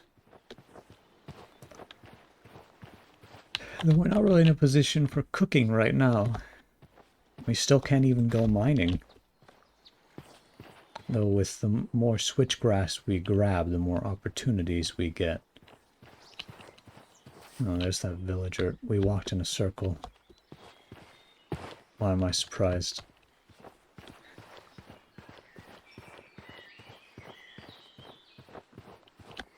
Maybe you should learn Forge Java. There are better uses of time, but if you feel like it.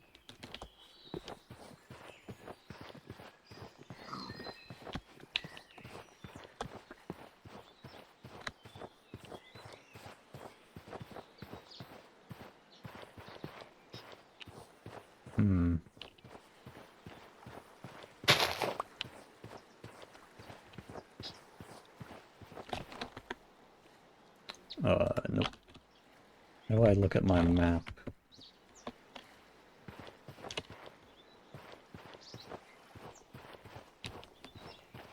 Yeah, voice chat. I've got big ideas. Egg. Thank you for this egg. I shall treasure it as a nutritious source of protein.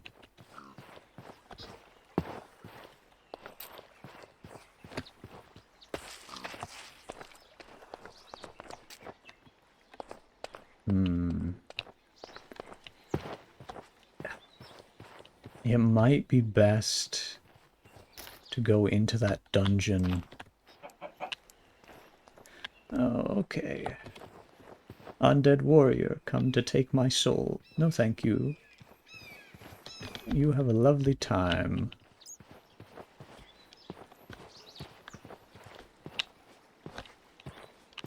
How?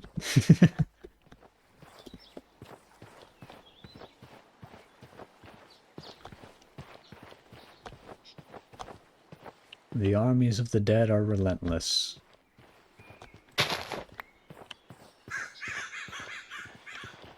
I should eat.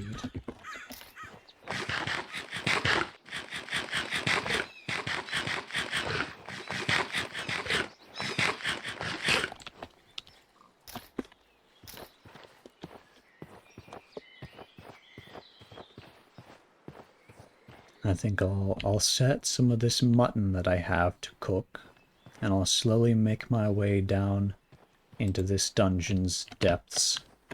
And there, we should be able to do some kind of mining from the light emitted from the torches and lights of the dungeon.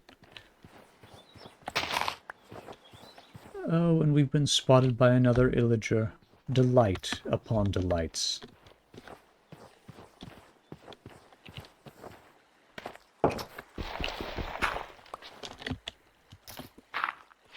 I think they can open doors, so there we go.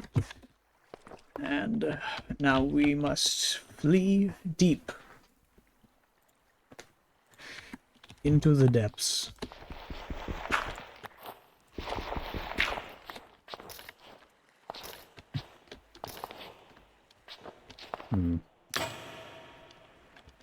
Oops. More flint.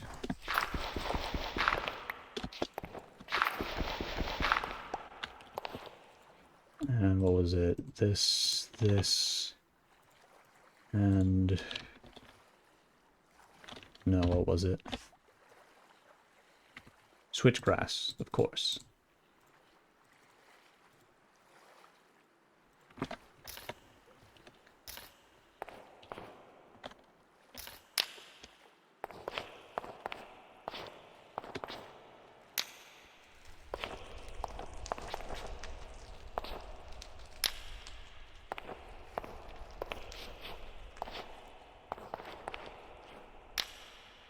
This is deeper than I thought.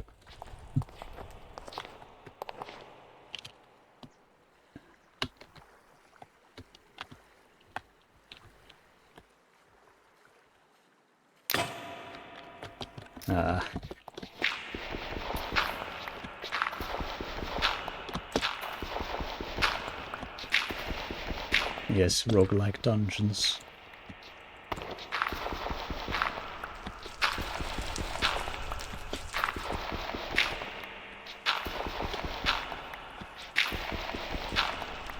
Oh, come on.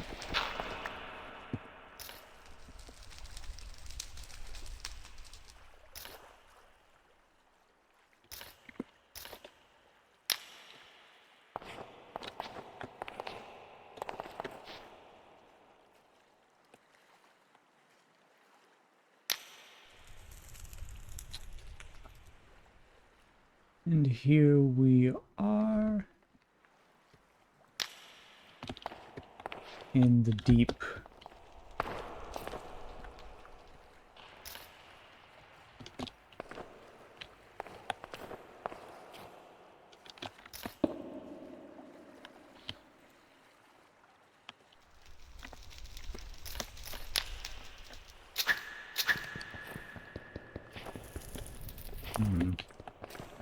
There's a bit of light coming from this way, so this way we shall go.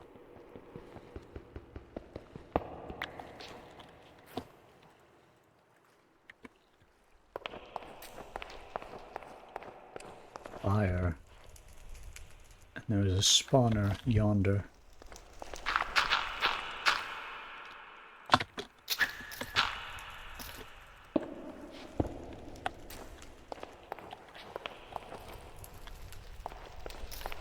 Chest. Oh, yes. Stone tools. I never thought I'd be so glad to see you. That's bottles. Yeah, sure. Spider eye. I don't really need that. 1 iron.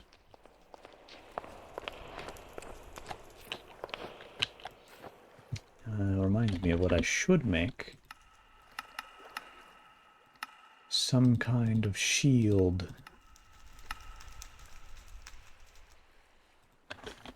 I don't have steel yet. Are they all... Let me see. Regular shield, then.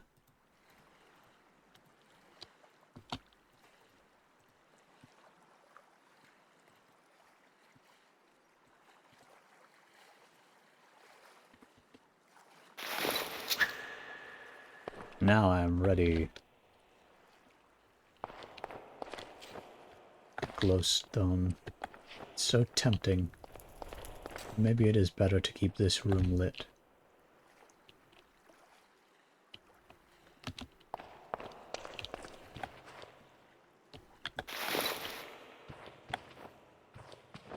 Ah, oops.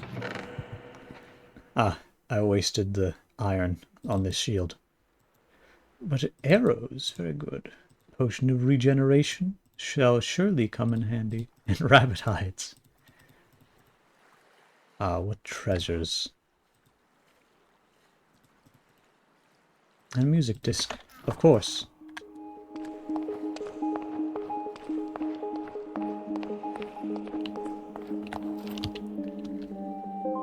Now then. God, that's so fucking terrifying. Seeing the light turn off as the furnace is finished cooking, I'm sure. Now...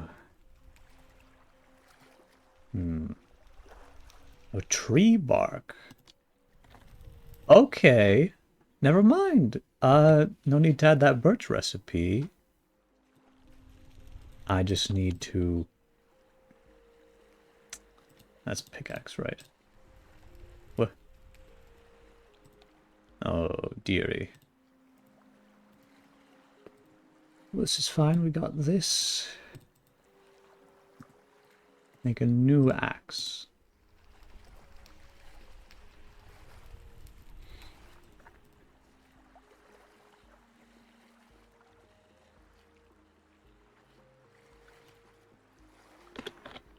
And now...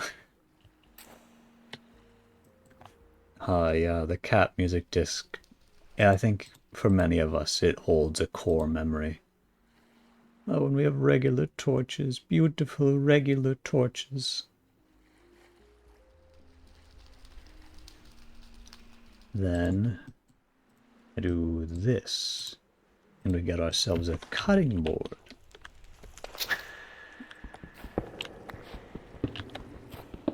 As a wise person once said, cutting board puts food on the table. But in this case, it puts tree bark.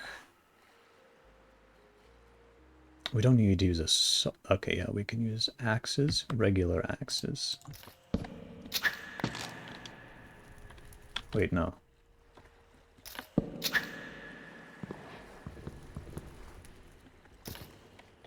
What?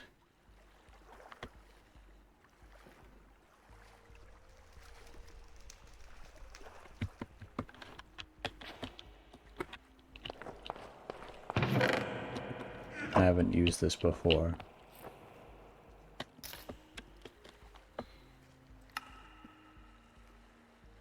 Has a chance of giving tree bark. Or it's a byproduct? Oh yeah, it's a byproduct. Okay. There we go. 3 tree bark.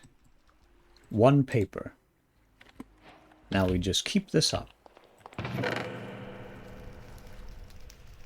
Put away some things.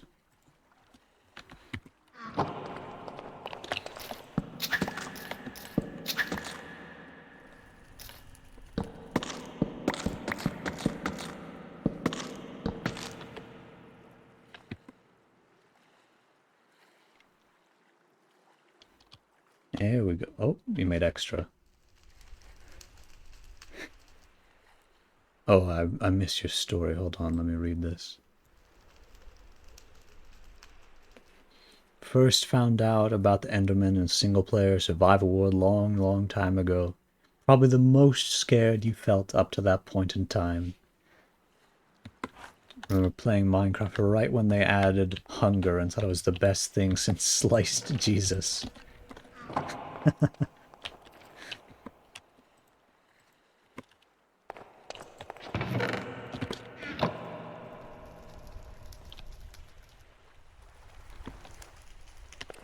Spawn in a snowy biome on hardcore. Felt like the same kind of fight for survival as the first StreetCase server. Yes. Lovely. I'm sure this is all for context for the rest of you. The StreetCase server was a server both me and Polybay were on for quite some time that I organized for one of my birthdays. And it was very hard. I've always thought of Minecraft as a survival game before I thought of it as a sandbox. And I think the people on that server really felt that. The fight for survival. Not just against nature, but against each other eventually. Oh, what glories. What glories. And now we have a matchbox. I'm so glad that there is such an easy way to get paper. I am so glad. That is wonderful. And that's any type of wood. You don't have to go search for bark either. I mean, birch. Best server we've done, on par with the first space astronomy server. Yes.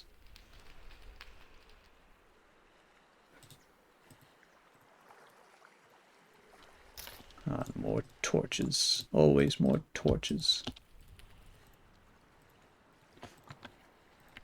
So wonderful. And I think we may move in down here.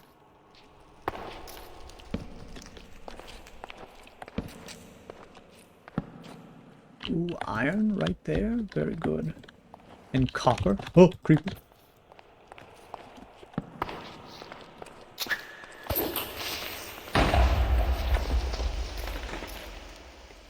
Oh. That is a spawner. I hope you do not come up here.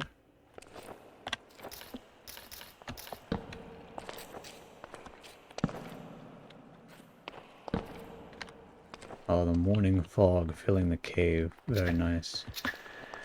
Remember when Goku put 100,000 hydrogen into a polytool and it punched a hole into a bridge 2 kilometers away.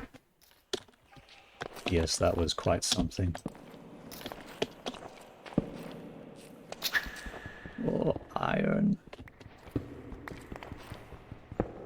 Sweet, delectable iron. While crashing the server, of course. Yeah. Glorious misuse of power.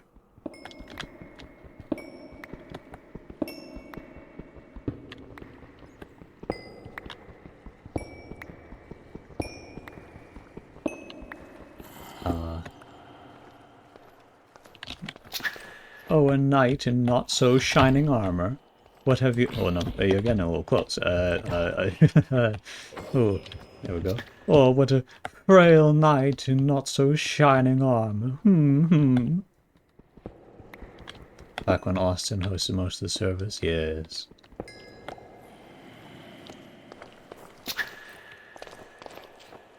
Oh. So many of you. Oh, and a shield. A broken shield. Quite awful, it looks like. I shall prefer my own. I'll just take some of this copper too. And as this is zinc, cannot mine it, must use iron.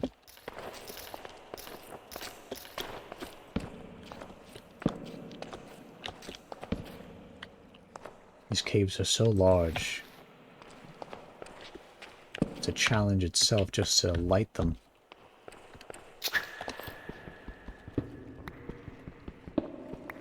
"'Tis but a scratch." The zombie. Yes.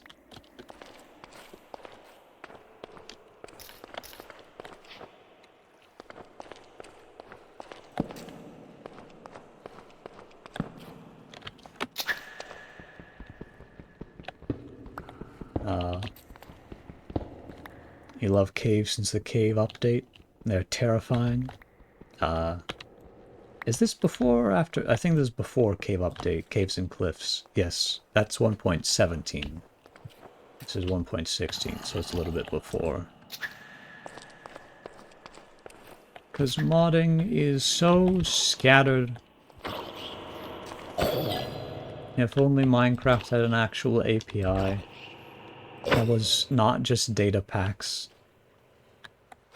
Oh.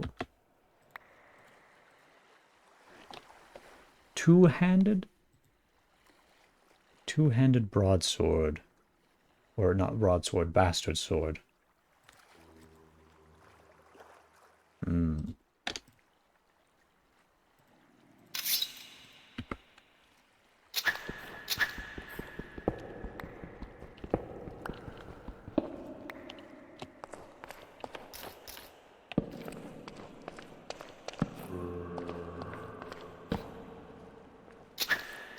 There we are.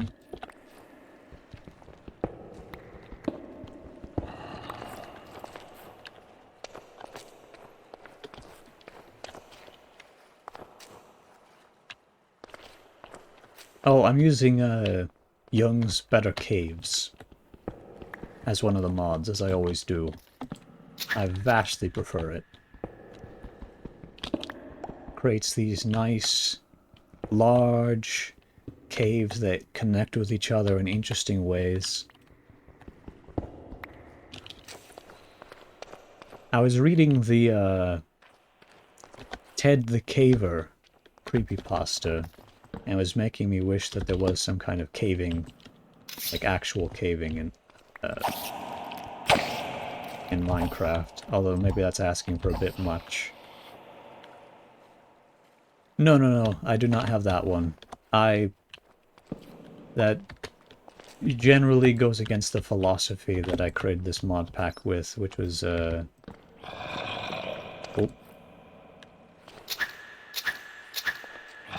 emphasis on player, differences in players' playstyles. And trying to accommodate for many different ways of approaching the game, while still having each one excel at a different thing to incentivize continual trade between players. More or less. Because we like to make deals.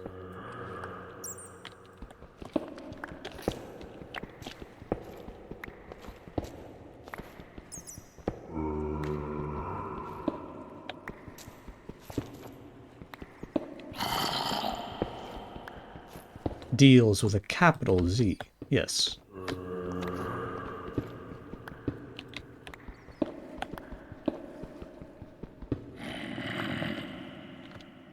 There we go. Think we shall head back now. Oak. Are you... Ah. Cannot pick the torches back up. Good to know. Or no, that's just lag.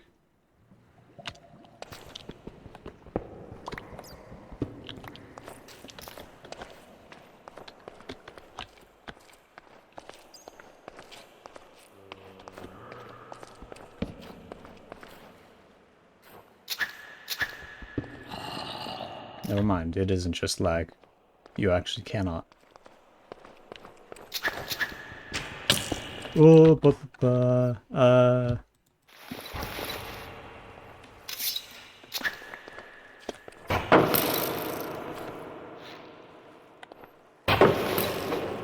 what are you doing hiding behind a pillar?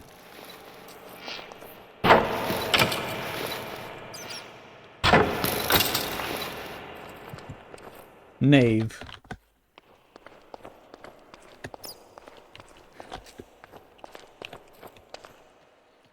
Some quite delicious lava. A bit warm.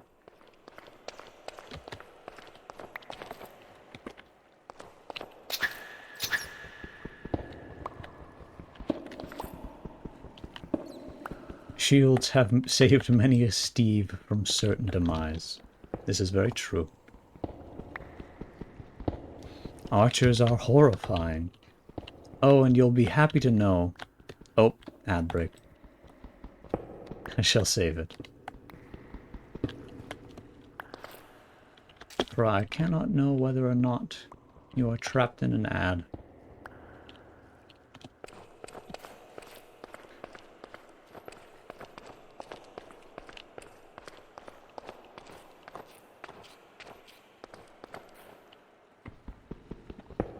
More coal, more torches.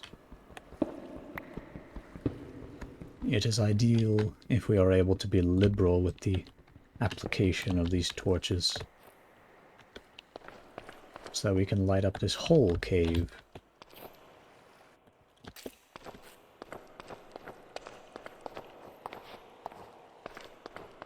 And here we are.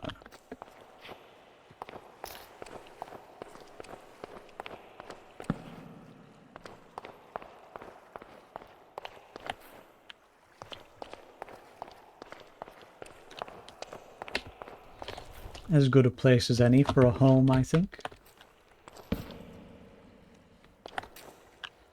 We may be beneath a hostile military camp, and betwixt several mob spawners filled with things that are fully capable of ruining me. But you know.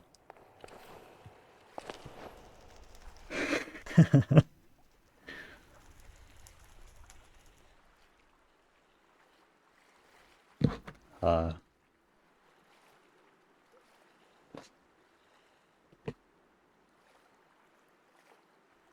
very nice little lake lapping in the background. Welcome back. I was going to say, you'll be happy to know, blocking with swords no longer blocks arrows. And in fact is a reduced block. It does not block all damage. It's more like the previous combat update.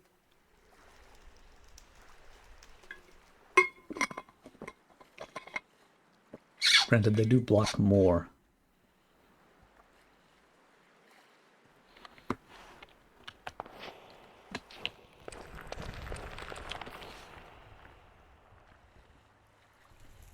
All right.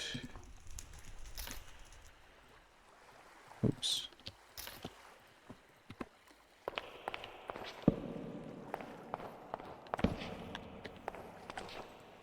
And here is our mutton. Very good.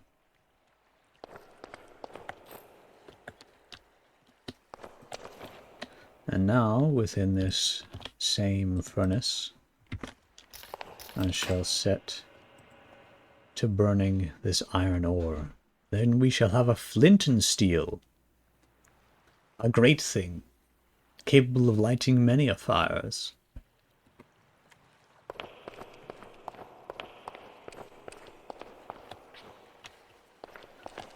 And maybe I should move the bed this way, actually.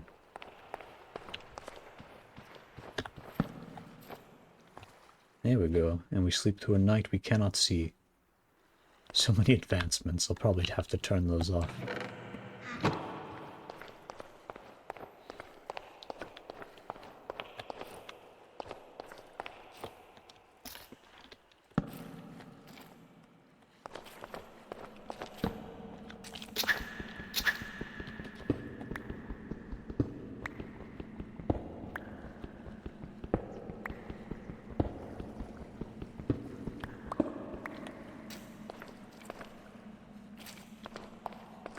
So scary.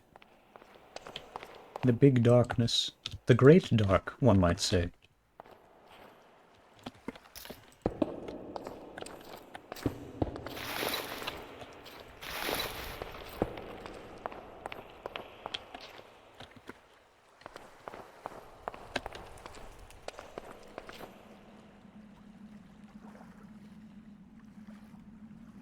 Alright.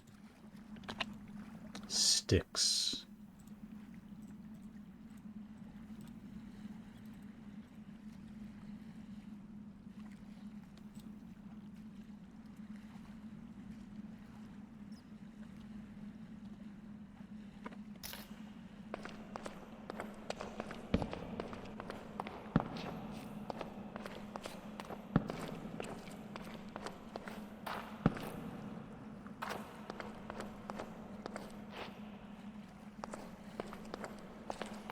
I think this is potassium.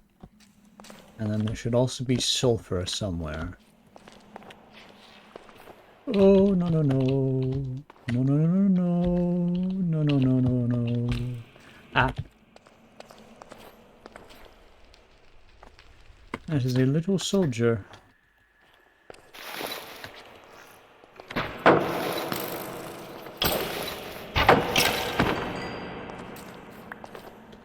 Easy enough to take down one on their own, but the issue is when there are many of them. I should invest in a saw as well so I can get more wood out of this wood. Oh my. Oh, I'm out of flint. I must go to the surface.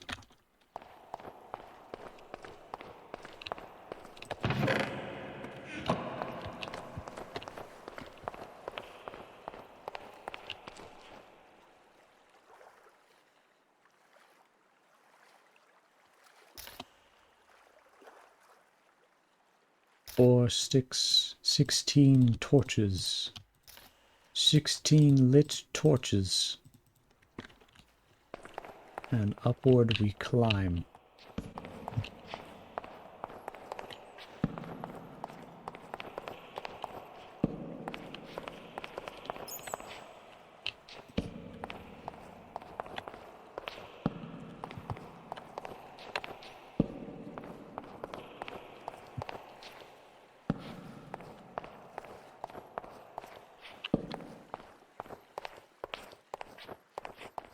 Ah yes, and here we are. I shall place a chest here for all my knickknacks that I will not be needing of. I do not have a bow.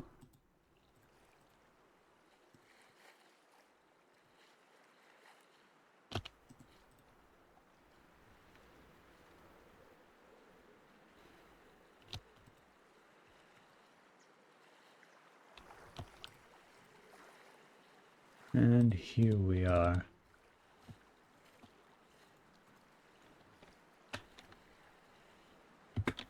This should be good.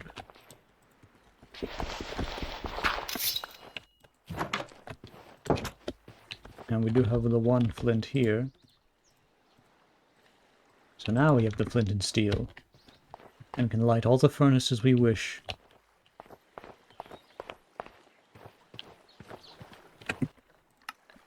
Let me go and see.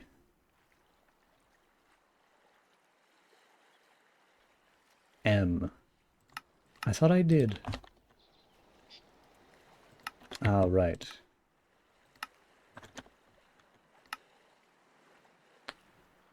Mute.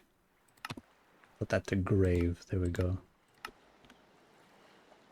Now...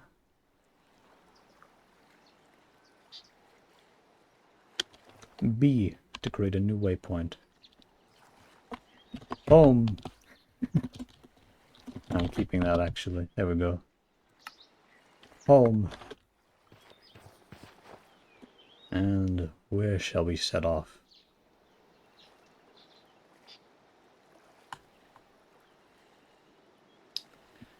yonder. I want to stay in the temperate areas.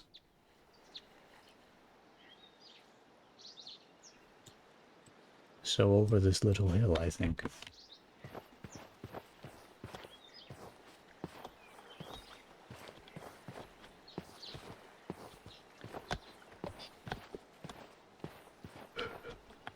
Hello, little chicken.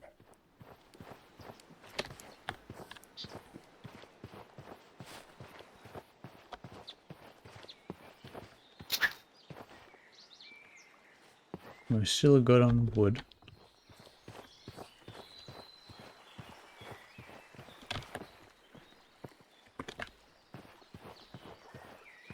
I should pick up any sticks I find, though.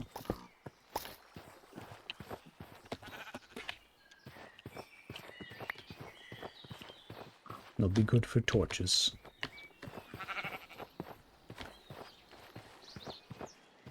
And switchgrass. Well, I don't really need switchgrass anymore, but it's still nice, I suppose. In an emergency.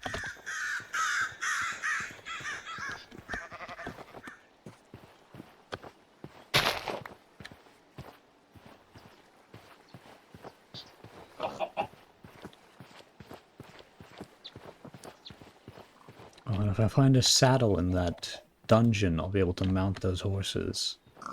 Yes, that sounds quite nice.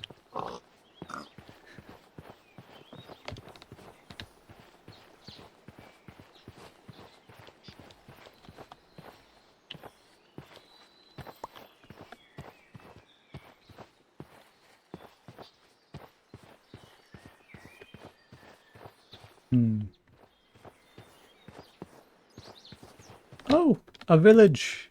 Perfect.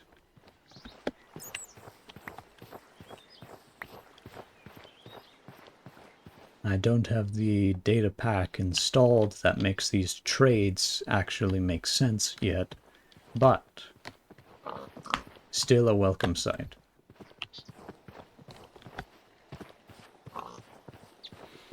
After all, villages have valuables in some of these places.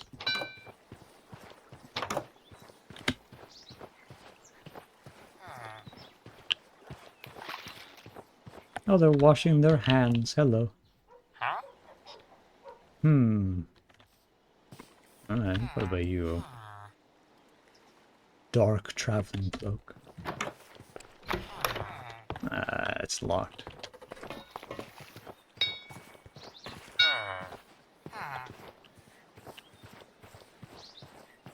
Compost and mushrooms and another locked chest. God damn. A bounty board. We could make a fishing rod. That would be a good source of food.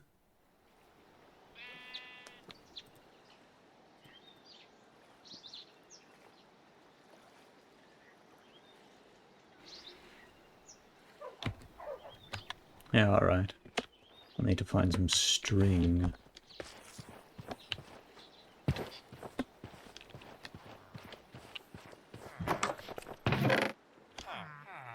Oh, tomato seeds, another onion, bread, apples, potato. So many things. I shall take it all.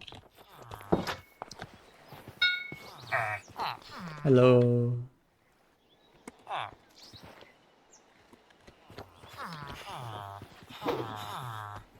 Oh.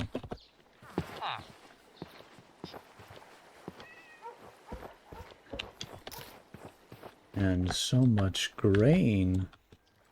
Surely you will not mind if I... Can I not pick this up?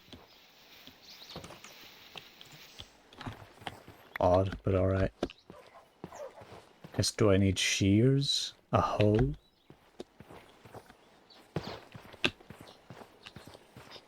Oh, and a waystone. Glory be. Love these things. Though they do sometimes feel like a cheap shortcut.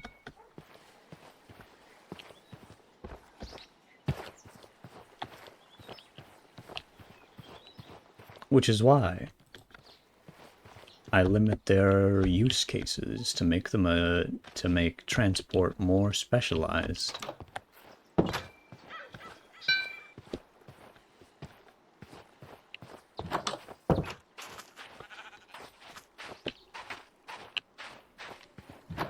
Damn, all of the chests were locked.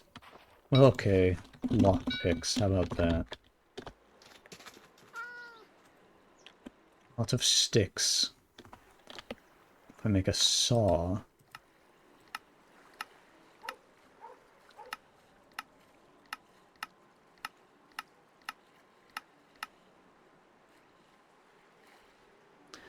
They don't take a fixed amount of levels. They take an amount of levels roughly equivalent to distance. Yes.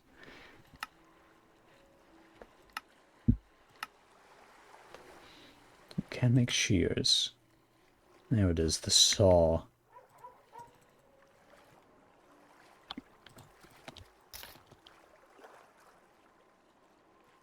And crafting table. It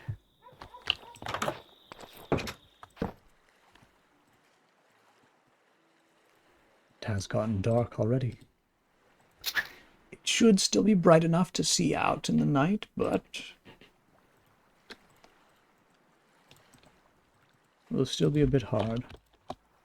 And there we are. Who needs axes with Smite 2? Actually, that is quite nice. Because we're facing mostly the undead. Unless it's a new moon, yeah. And you won't see anything, yes.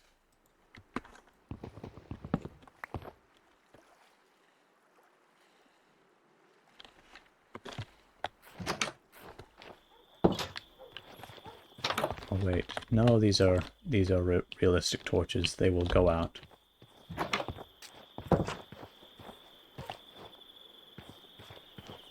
Still quite dark. Oh, it is a new moon.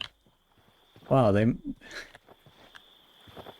time moves fast, doesn't it? Well, and this is a bit more predicament, isn't it? Oh. Maybe I should stay inside one of the homes.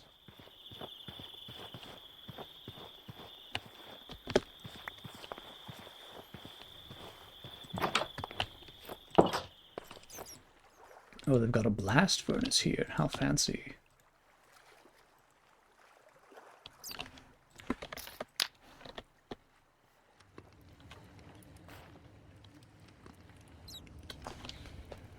Ah. Isn't this nice? I'm gonna have a little anti-water.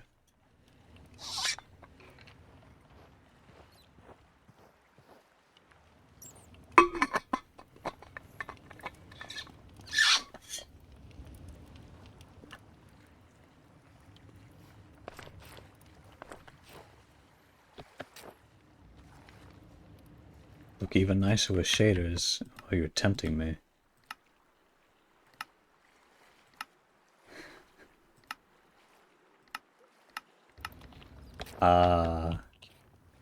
It's still a little too bright at night. I'll have to change that. Let's see. Shaders, settings. I think that's color, sky color, intensity. I don't think that's it, but I'll turn that down.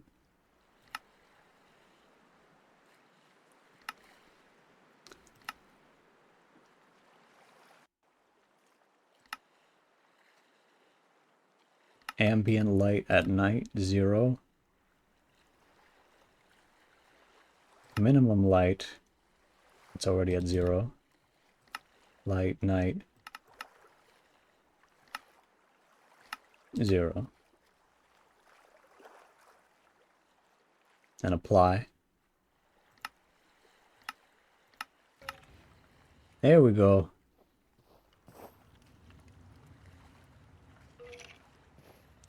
Yeah, this is true. There ought to be a middle ground.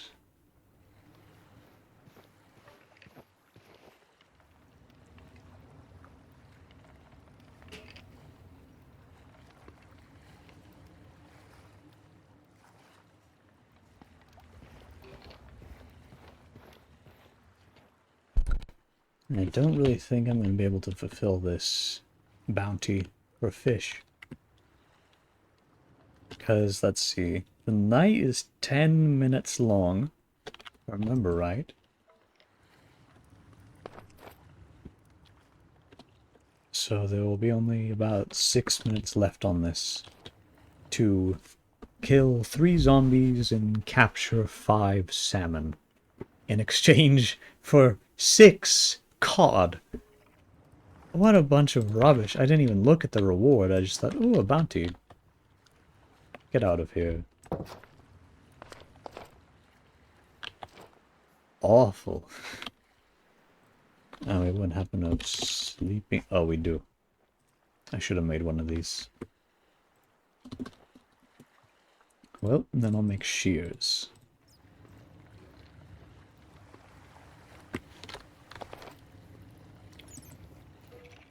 What do we use copper for? We can make copper weapons, of course. Copper chimes. Those would be nice. Pipes, tanks. Hold on. What was this? That's an S-stock? Oh my. It's like a cross between a longsword and a... Yeah, that is an... I intend to try to fix the bounties, but it is so hard to work with the bounties. I'm also considering just removing it, because that might be easier.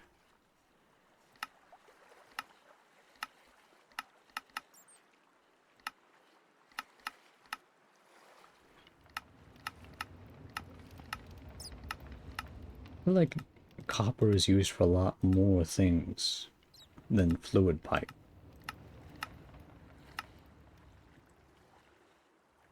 Fluid tanks, spouts.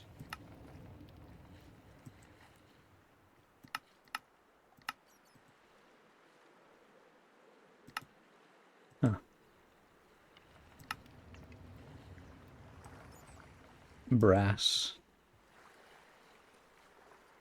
Oh, I'm sure. I can't imagine working with battle towers. Need to put the loot table... You need to put the loot table on a single line for every level. I mean, I guess you can have it...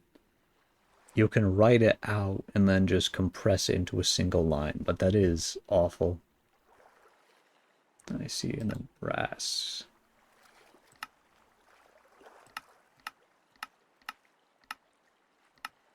I see, I see.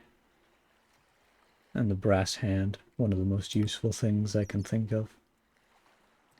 Mechanical arm, factorial reference. Yes, yes. Oh, and there we go. We're up to 10 levels from smelting all that. Probably some of the best JEI integration. Oh, yes. Lovely little mod. Kind of want to kill some things. Come out and face me. No, come over here, though. Come on.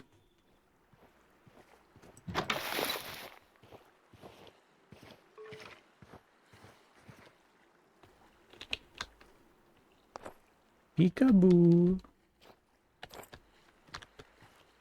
Oh, no, that's a creeper. How to trick a skeleton 101. Yes.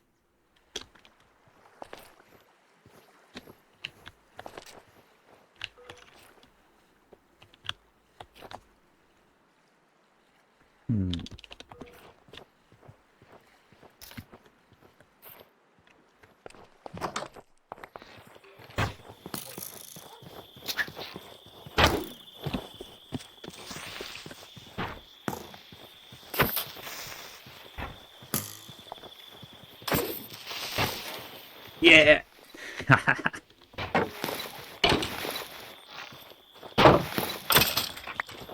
Which one did we get? Ah, 13. God damn it. This is one of the worst ones. It's just not 11, I guess. There's some actual music on this one.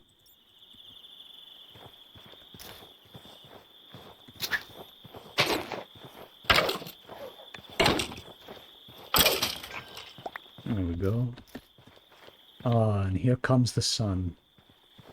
Doo-doo-doo-doo, as they say. Here comes the sun.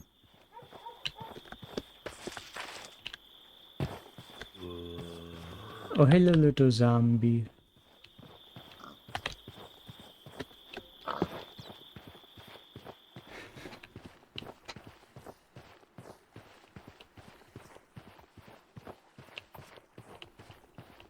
And the horsey is so beautiful in the morning light.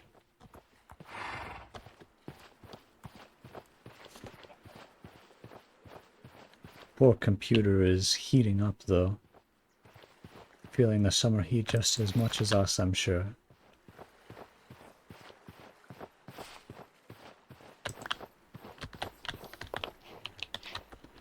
There's a lot of these dead bodies out here. I wonder what killed them all.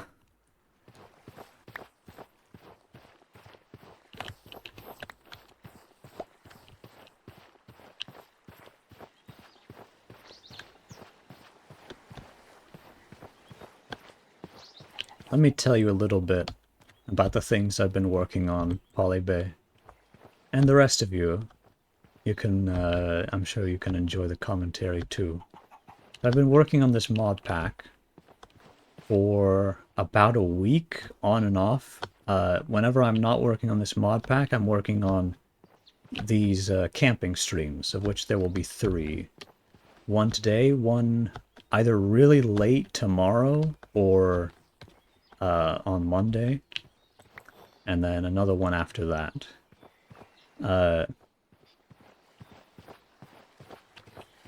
And in that time, I've learned how to make data packs from Minecraft, at least the beginnings of them. And so, I have created a data pack which makes it so all the players on a server start with 3 lives. Every time they die, they drop a heart. And when you right-click, you use the... Oh shit, oh shit, oh shit, oh fuck, oh shit. They don't have bows. I can do this. Ooh.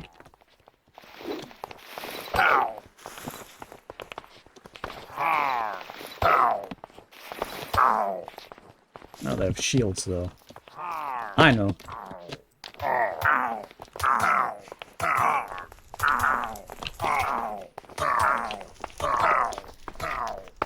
Haha, fucking idiots.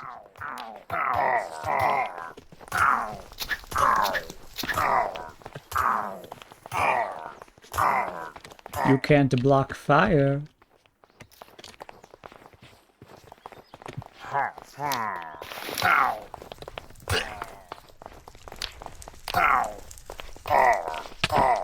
Oh shit.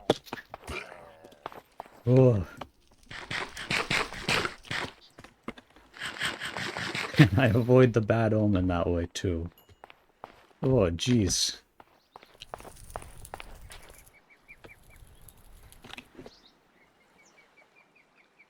I was like turning the corner and seeing someone pointing a fucking gun at you.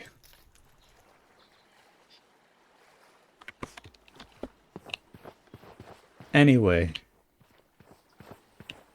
So I created a data pack which gives players 3 lives and makes them drop a life when they die.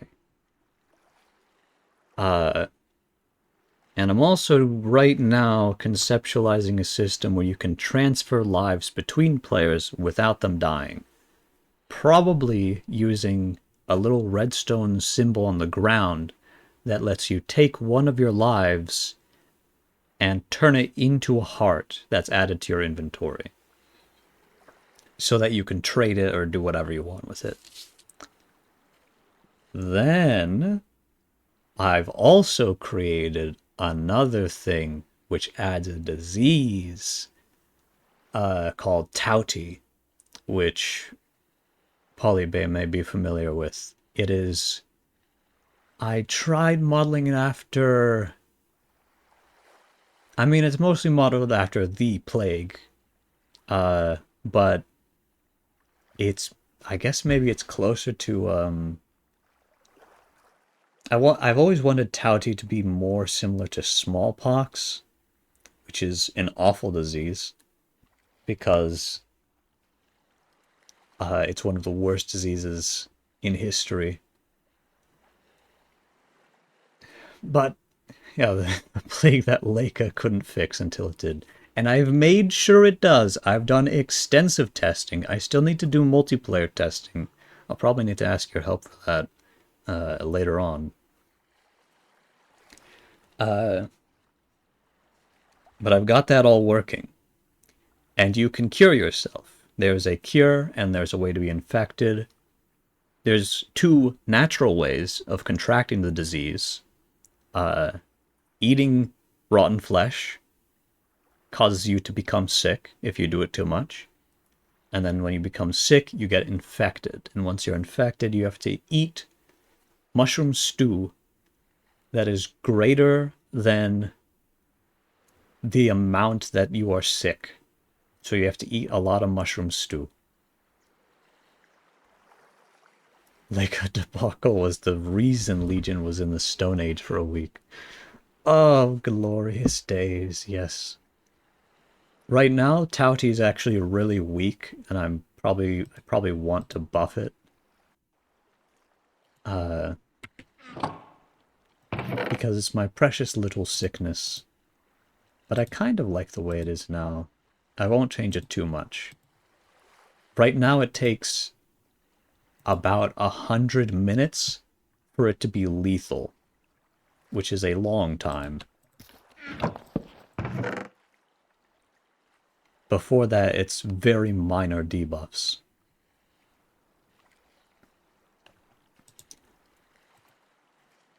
Though I do like the idea of people who have just been infected with the disease being almost asymptomatic, except for coughs, which help spread the disease. Also, this is the thing I was originally trying to start off with. Along with the 3 live system, once you lose all 3 lives, I added an afterlife, because I figured out how to create dimensions. So, there is an afterlife, and I will never spoil what it is. For all of you listening at home, I do have the intention of recording. What do you mean lethal? Remember the plague being very bad, manageable with food and good temperature control. Lethal, you will... If you die from Touty, it will probably be because of hunger as well. By lethal, what I mean is after 90 minutes, you start to become poisoned, which of course brings your health very low, and then all it takes is 1 hunger pang to defeat you.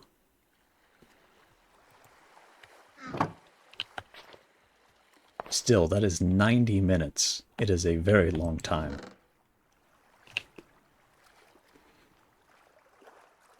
An hour and a half for the disease to become threatening.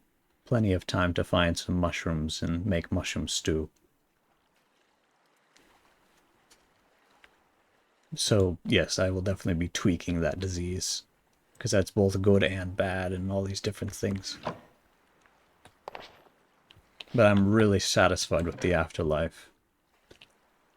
Oh, it's so good. It's so good. What? I might just die to I might just have to die to show people it. Oh yeah, and for everyone listening at home, I intend to record parts of that server to show off and do a bit of role play with it, since that's fun. That's stronger than a version in the first Streak A?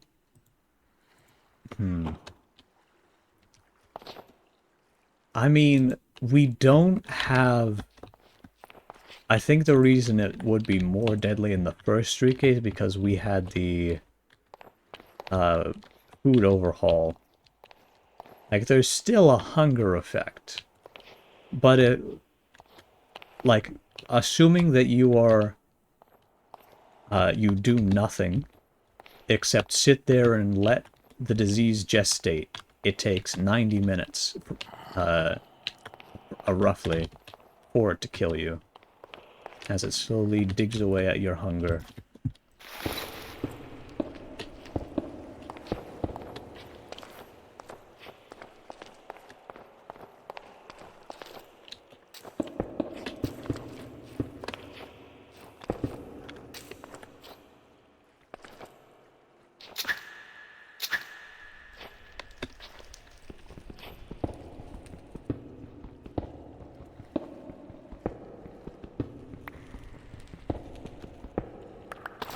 Go.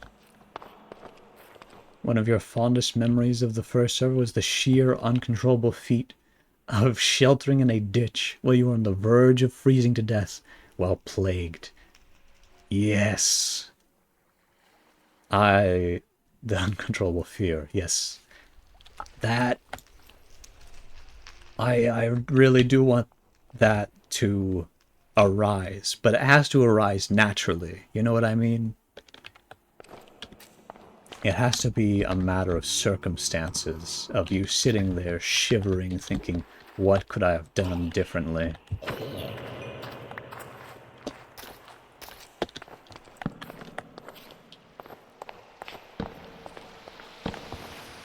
Oh.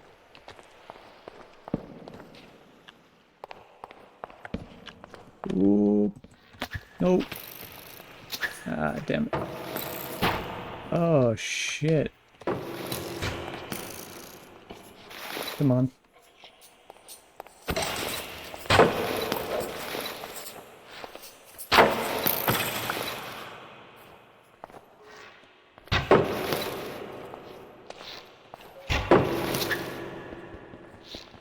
Ooh.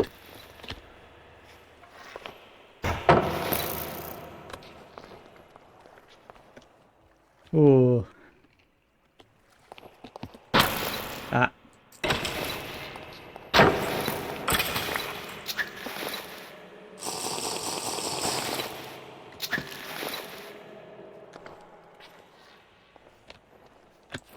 They're stuck over there. That's good. Mushrooms. Oh. Worst part of RL craft skeletons is the absurdly annoying fact that they try to run behind you. Oh jeez. Come on, come on, come over here. Why am I talking like the Joker? I don't know. Oh, there you are.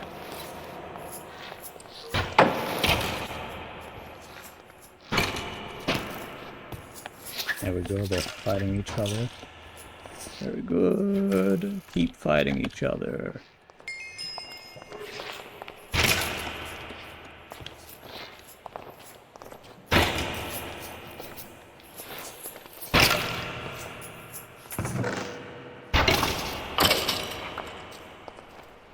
The game was rigged from the start.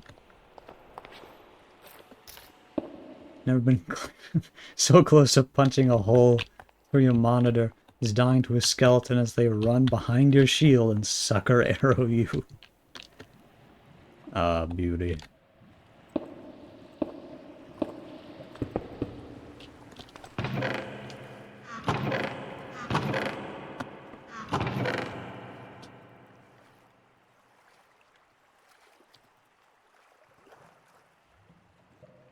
The one thing about these dungeons is the lowest level. Oh, got something in my throat there. The lowest level of these dungeons is problematic because they allow you to almost completely circumvent the need to go to the Nether. Oof. Fuck off, Crusader.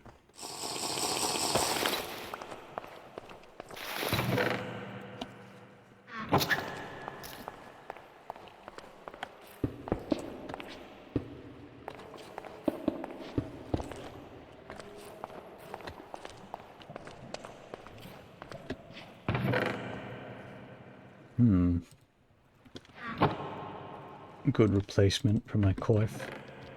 Not my coif, my gambeson.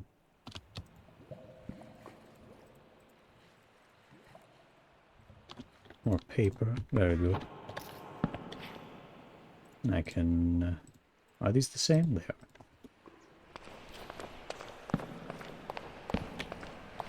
are. Huh. That is a ravine. And the sounds of rushing water.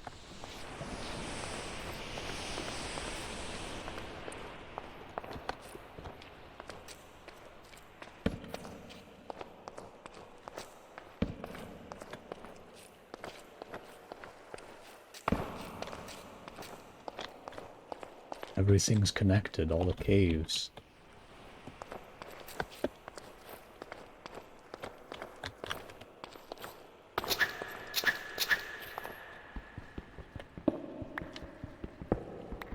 Ads.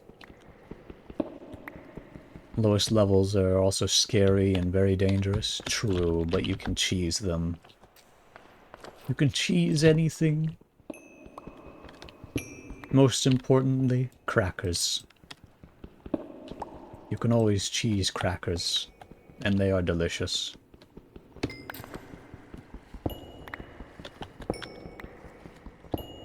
That's why God made the moon out of cheese, so you could go there with a pan of crackers.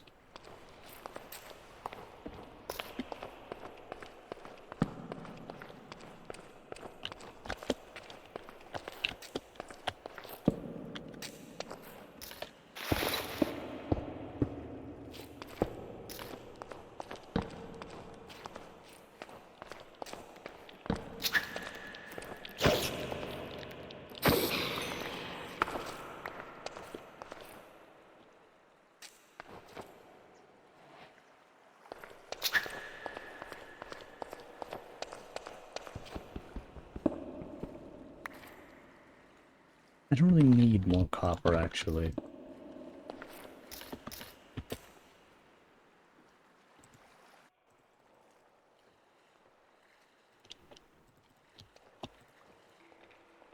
Ooh.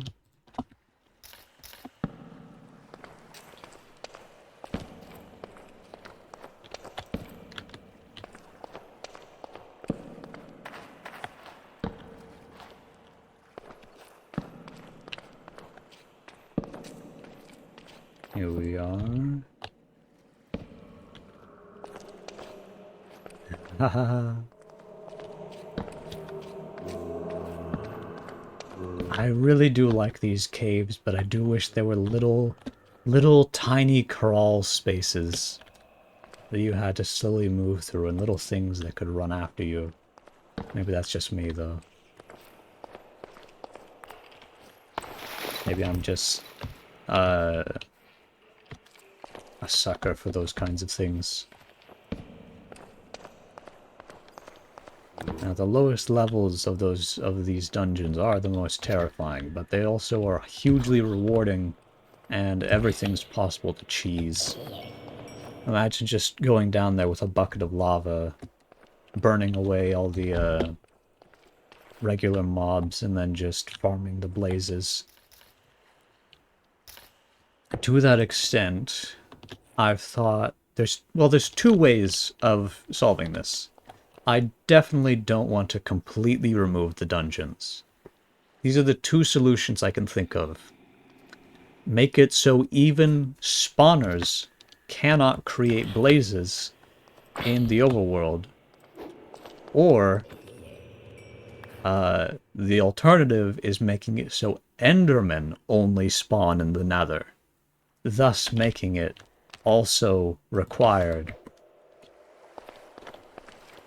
Because I've done some stuff with the Nether and I want people to experience it. I think that's important. But also, it is admittedly really hard to find fortresses.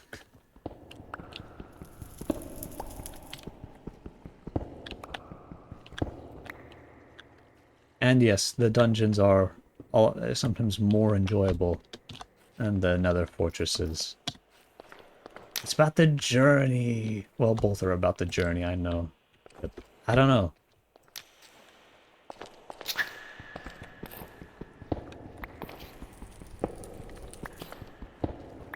Maybe... What annoying when an ad break happens right before you send a message. Yeah. You know what?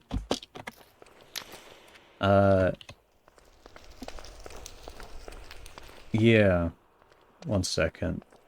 Let me pick this up. Half armor.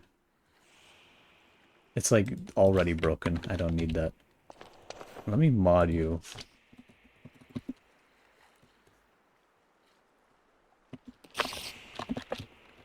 Oop. I'm being attacked by a skeleton. Oop.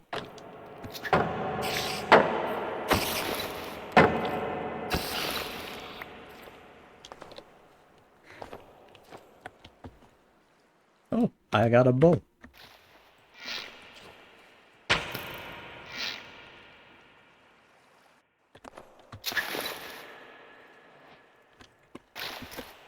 The power flows, yes. Don't make me regret it.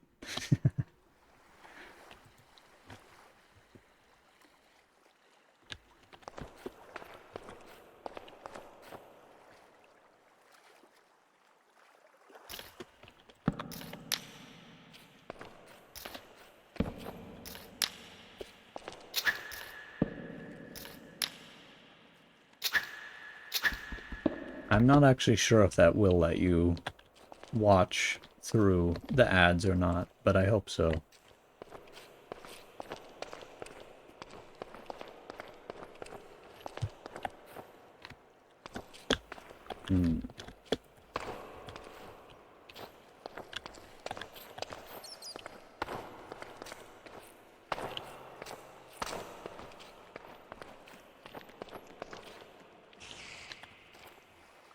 Oh yeah. Maybe I could...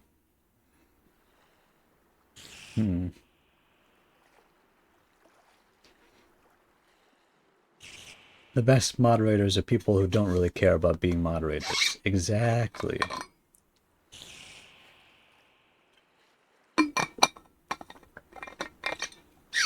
Yes. Now, this is I would say, pretty much a universally true thing. Those who seek power rarely deserve it. Especially power for power's sake. Power for the sake of control is never good. Unless it's me. I'm supposed to have all the power in every situation. I think that's only fair. And I'm sure you all agree, right? And if you don't agree, then, well, of course you'd be banned. Yeah, I have seniority. Yeah. You young'uns, you ought to respect your elders. Yes, billions of... I have the experience for the job of controlling everything.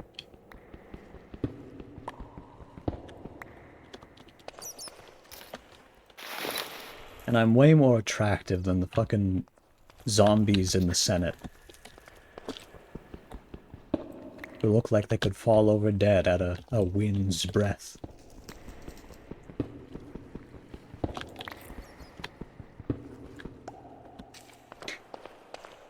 I will outlive the competition. That's how you know I'm the right choice.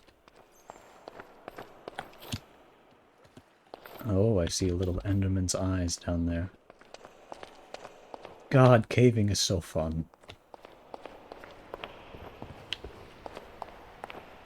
And not just because they're so old people-wise. Yeah.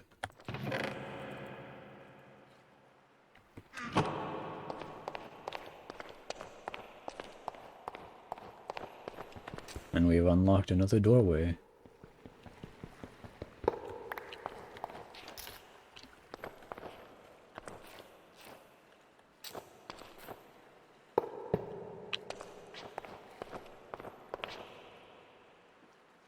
Oh, whoops. Oh, I should have taken the blast furnace from the village. People over the age of 80 should not hold up public offices. Unless they're me. Unless they're me.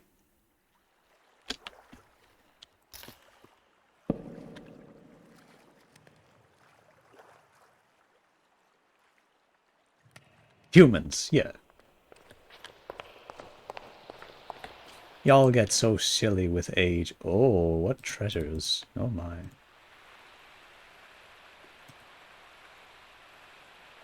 Healing potion, don't mind if I do.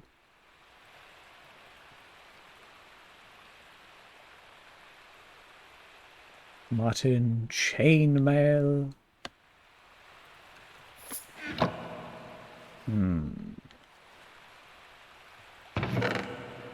I think I prefer having my dodges. Cooked rabbit, yum. Delicious. And some flint.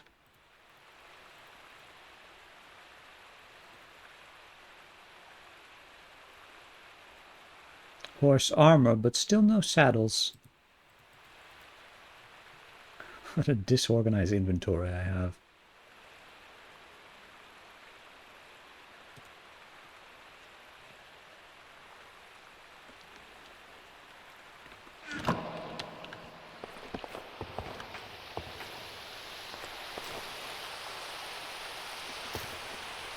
Oh.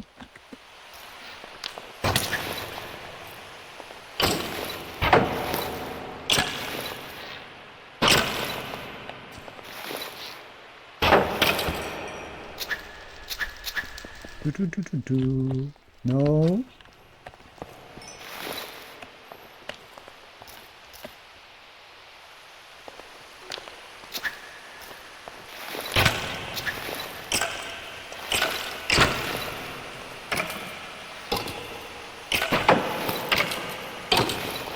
Minecraft. Hello, PK. Welcome back.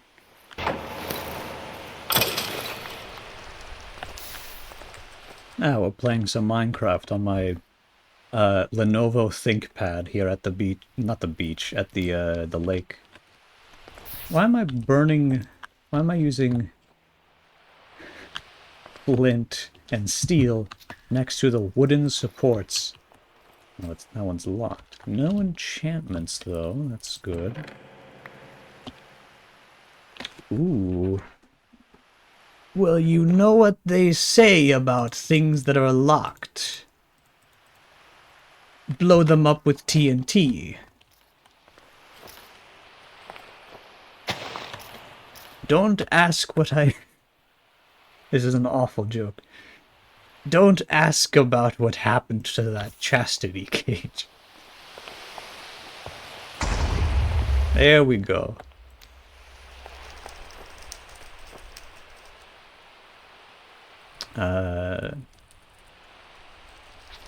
Break them with a big hammer. That works too. Nothing particularly useful.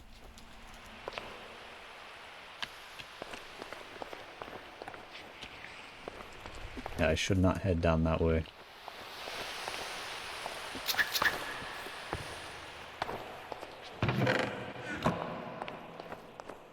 When you Wi-Fi connect... when you hack a Wi-Fi connected chastity cage and call yourself the Cockromancer. There you go.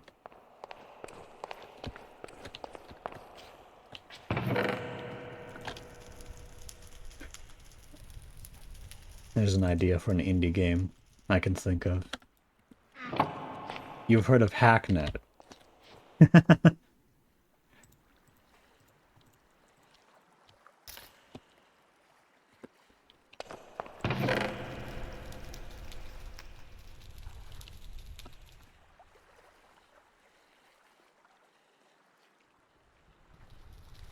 Paper. Look at that, we're stacking paper. We're rich. And a lot of iron, too. Put that in the furnace.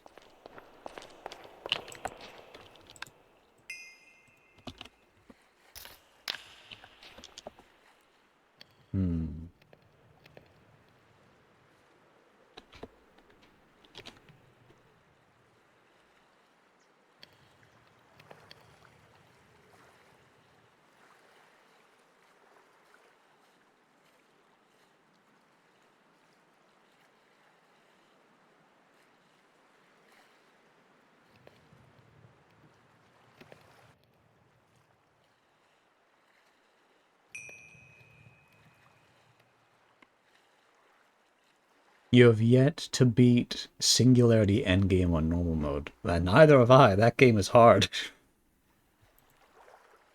Have you beaten it on easy? I haven't even done that, although I didn't play on easy. Yee. Oh, wow.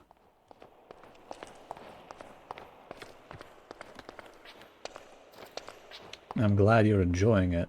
It was such a cool game, I had to show it off.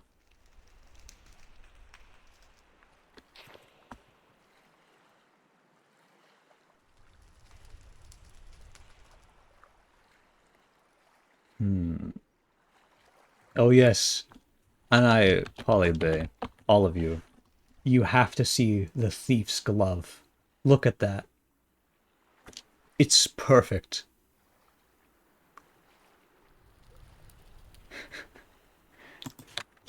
You just... Oh, fuck. Oh, fuck. Doors. I'm sealing all my cracks. And they're gonna keep coming back. I'm gonna seal up all the cracks. There is not a thing getting in here. I am boarding up my windows, my walls, everything in between.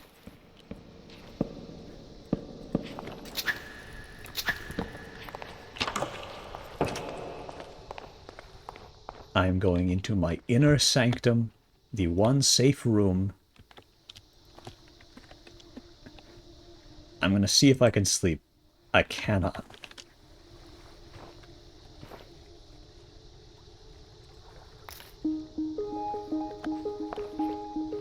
Can you hear the ambience of the blood moon?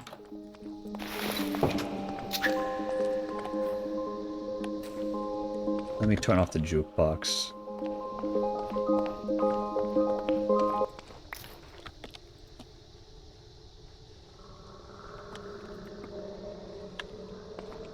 That's just normal ambience.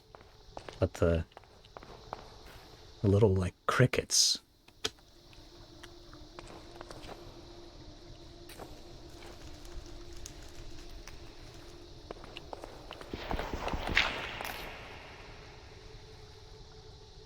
We might be safe down here.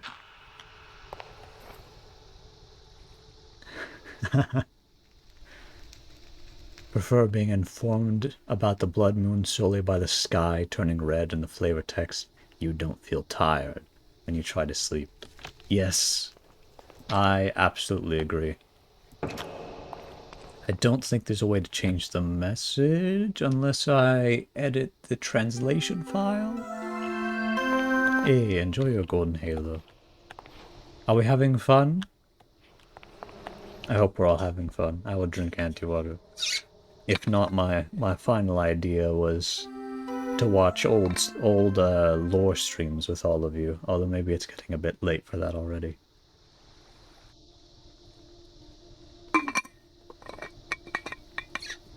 Fun in the Dwarf Fortress sense. Yes.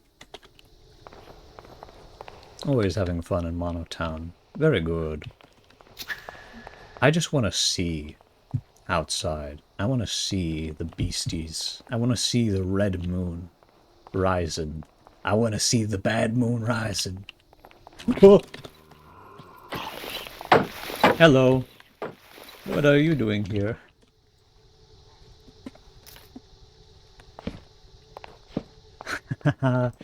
Hello. Man, I'm glad I did not add the enhanced AI mod, because then that creeper, seeing me through that little glass window, might have tried to blow itself up to break in.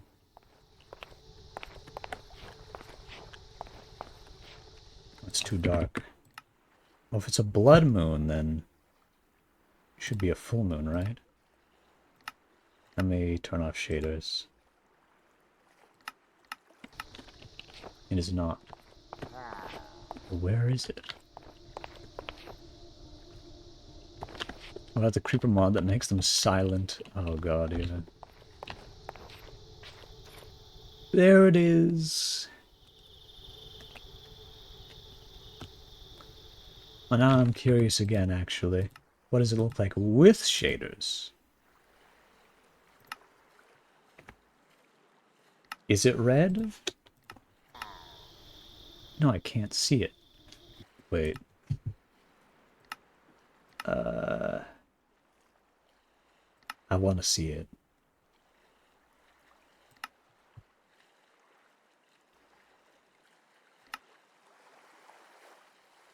It has to be...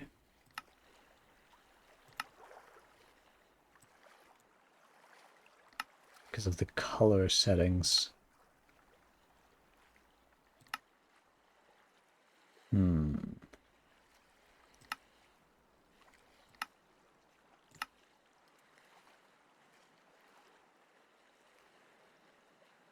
What about this? Does this...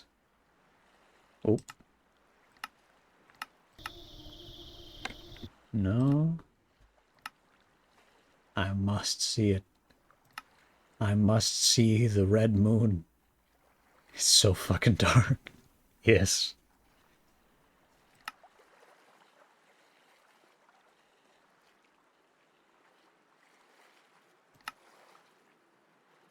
Color.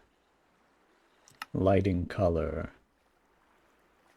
Light night. Turn it up.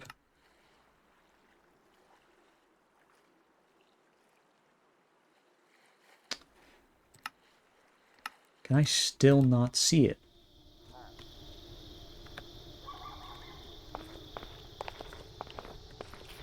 Oh, there it is. It's not red, though. God damn it.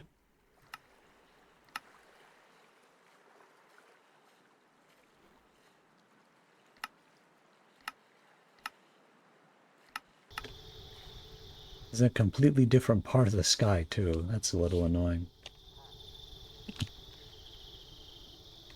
Ah, but there it is.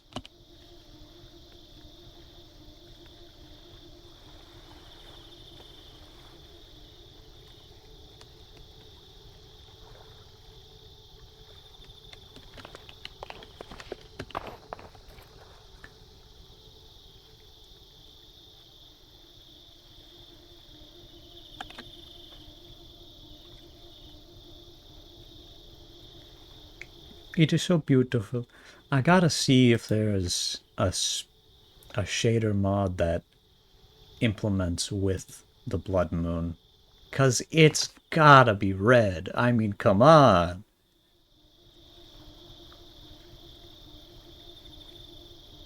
It is interesting to know that the blood moon doesn't only happen on full moons.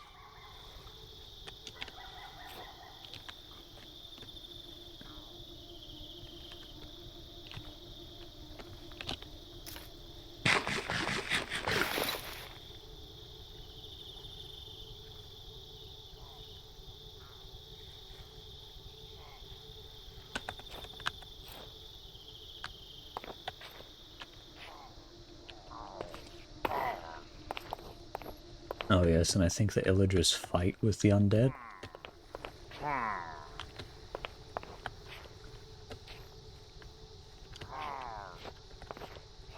Yeah. They've surrounded me. It's not a blood moon if the moon isn't blood.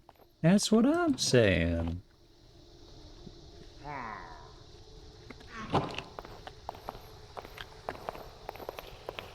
Now we can't grow crops underground anymore, but maybe I can... I don't know. Create a little outcrop. Or I can grow some crops. That's a funny thing to say now that I think about it. An outcrop to grow crops.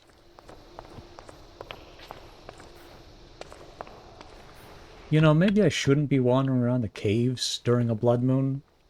On second thought. Maybe I should still wait it out.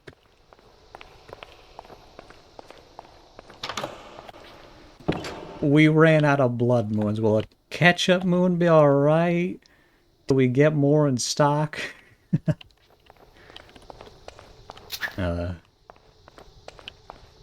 Blood moon sponsored by Heinz Ketchup. Well, I've got a good song for the blood moon.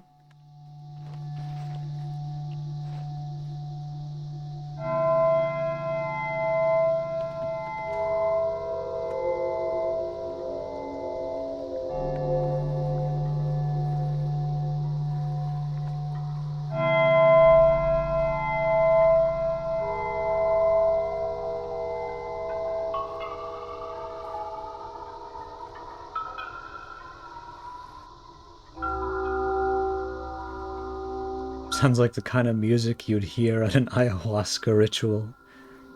Possibly. Oh.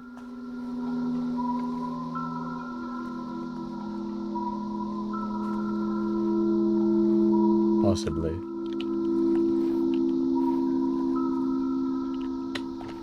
Will it tell us when the blood moon has set?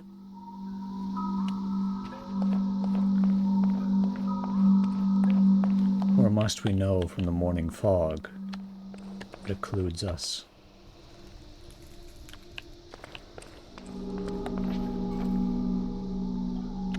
Hold on.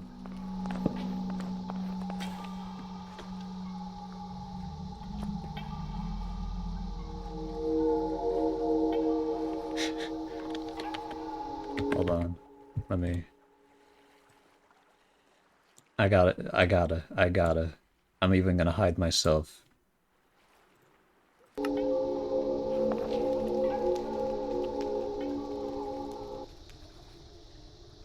Oh, it stopped? No.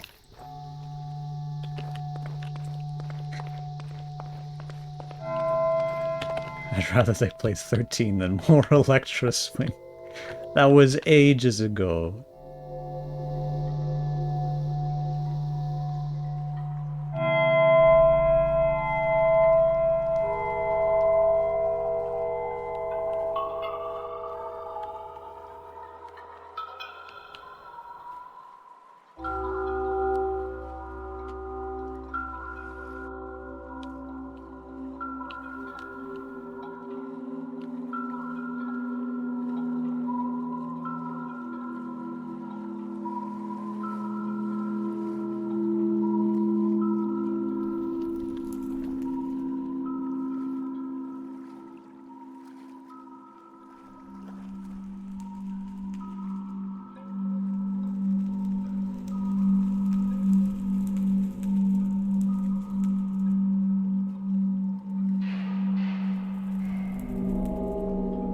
Of course it was ages ago. Now you like real music, like the Valhalla OST. Yeah. What?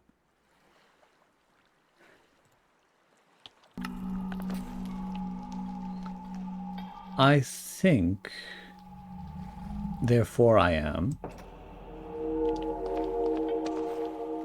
I want to do a little rerun of the start of the stream for anyone new who may have come in. Granted, some of it is improv, so I'll have to redo that for my own footing. But it was pretty short. I don't think, therefore I'm not. Descartes. Yes.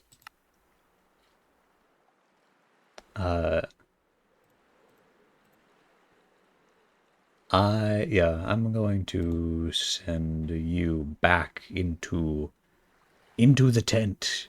I'm going to wind back time, and I want to do the start of the stream one more time. This is some very subtle things that I think are fun. Maybe that's saying too much. Anyway. What?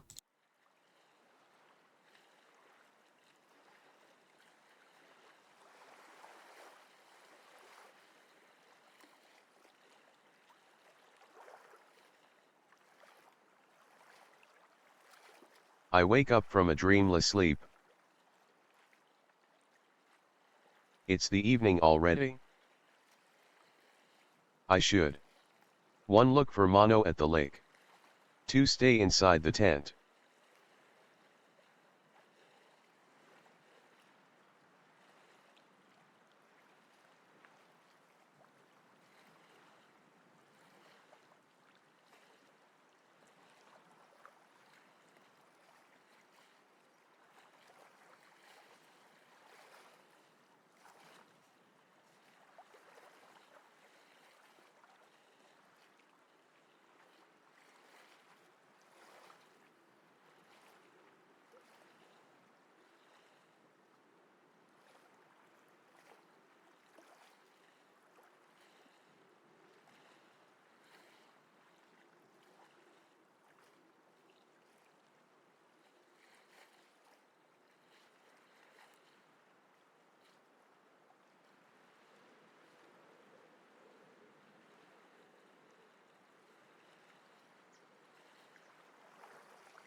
Mono is usually reading by the lake, I'll go check there first.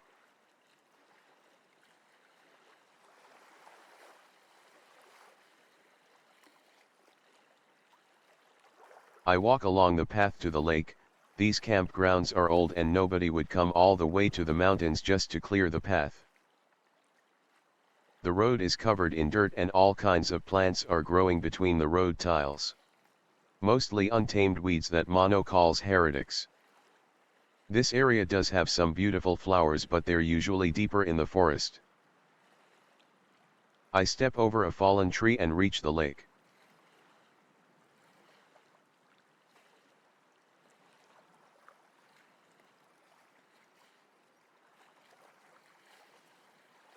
Beautiful. Not as large as Lake Abzu, but the reflection of the mountains is beautiful. I can see some of the flowers native to this area on the coast of the lake.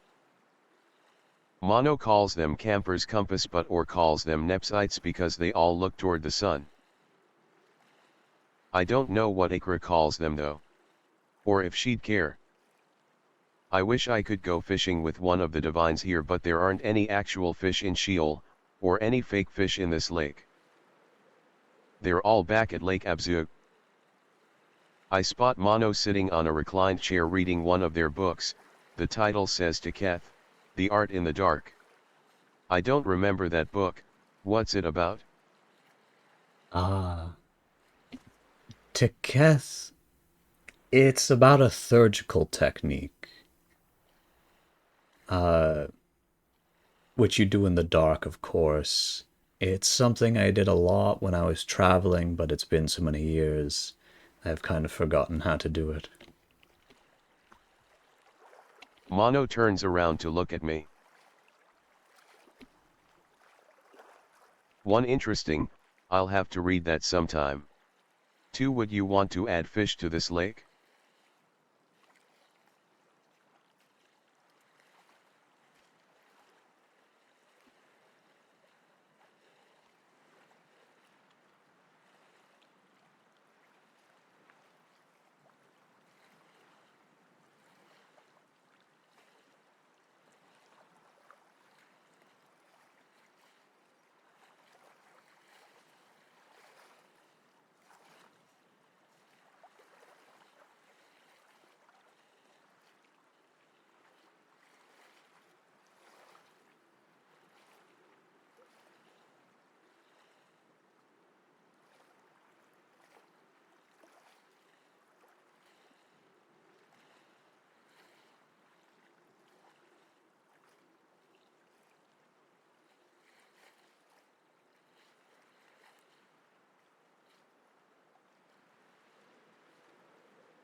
Interesting, I'll have to read that sometime.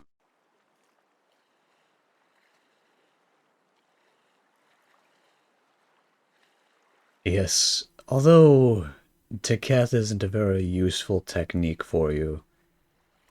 I do have some storybooks, though. I just finished reading one of these stories. Oh, I'm having deja vu. 1, have Mono read best loved folk tales of the world? 2, do something else. This is where I'll cut it off, because we both read best loved folk tales of the world and done something else. I find it so interesting that everyone roughly took the same path.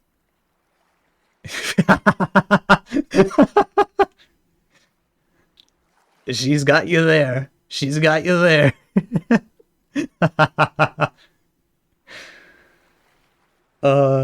Beautiful. Oh, right.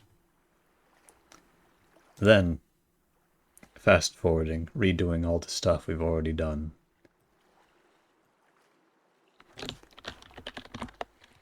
It's getting late. We can start heading to the fire pit. Hey Mono. Why did we come to the mountains? Why did we come to the mountains? I can't quite remember. I remember there was something here that I wanted to see. I can't quite remember. I'll catch up with you later. You can start heading to the fire pit. Just want to put my books away.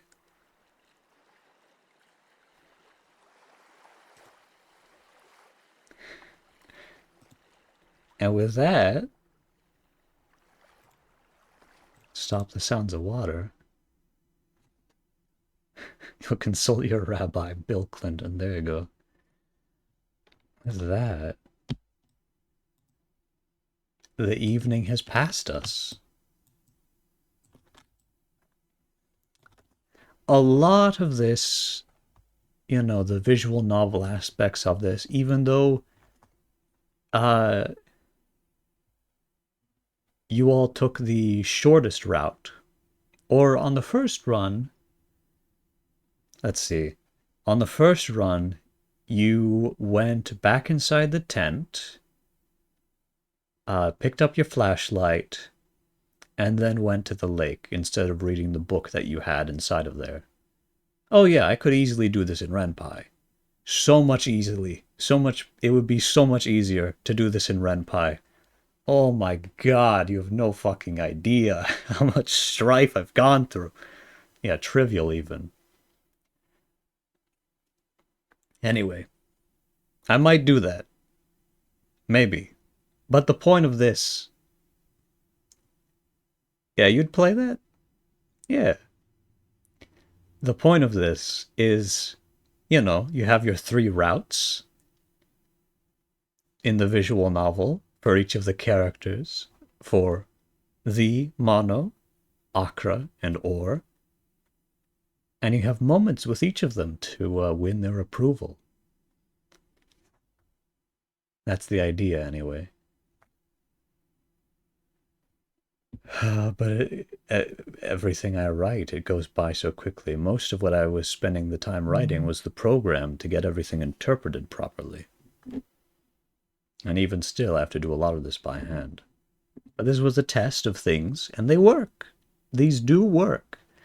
I'm still not fully satisfied with using the, you know, basic TTS voice, but I still think it's better than using an AI voice. I was going to hire someone to voice these things, but I really am just not sure if I have the money to do that.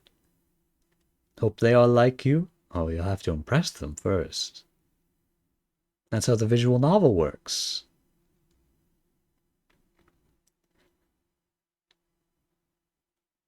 With this, though, the evening is concluded. If you wanted to know what I said in the fish route, you should have voted for it. Forget how VNs like Katoa Shoujo do their backgrounds? Yes, yes. All the writing I put into the side routes that nobody tread through, it's gone now. You can't see it. You'll never know what the Dragons of Sheol is about. And you'll never know about whether or not Mono wants to add a fish.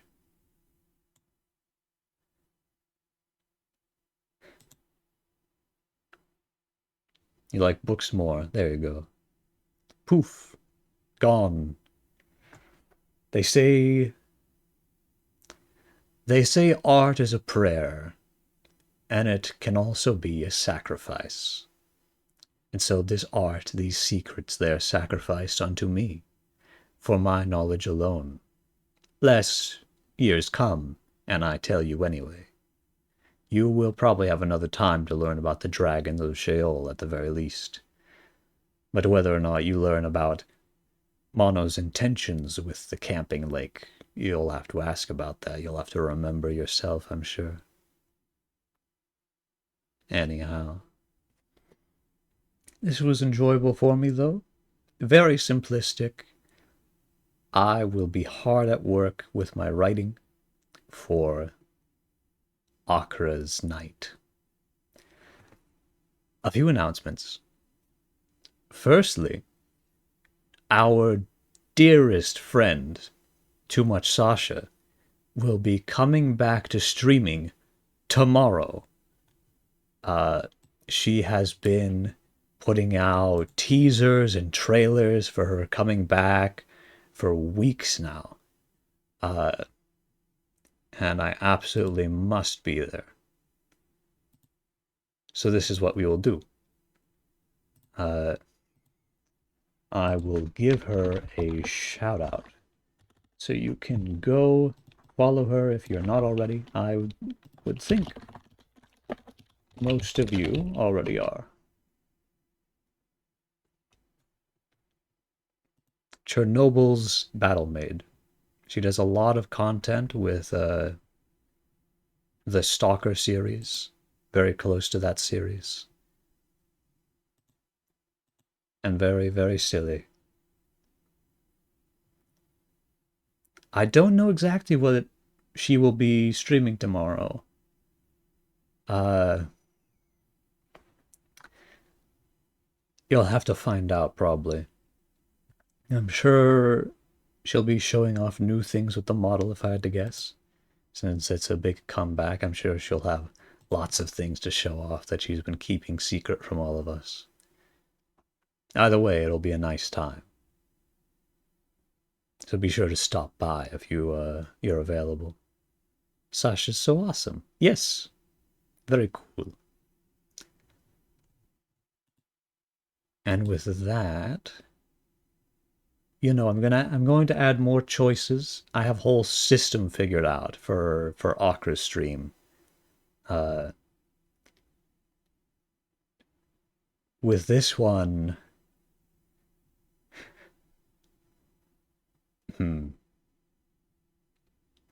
I think you will have won some favor with Mono in this stream through your choices, since more often than not, you opted to go straight to them. And, more importantly, you didn't make them think about their past. What does that mean? Well, you won't know because you didn't ask about the past. What's that? Let's go find someone to send ourselves over to. Let's see. Lots of people playing Elden Ring. The new, what is it? Shadow of the Elden Ring DLC.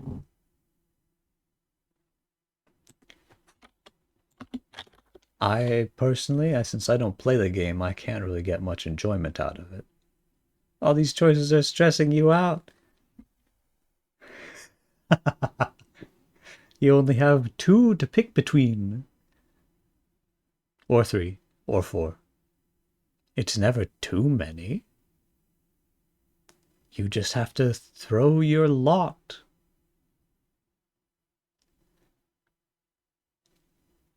Sobbing. Aww.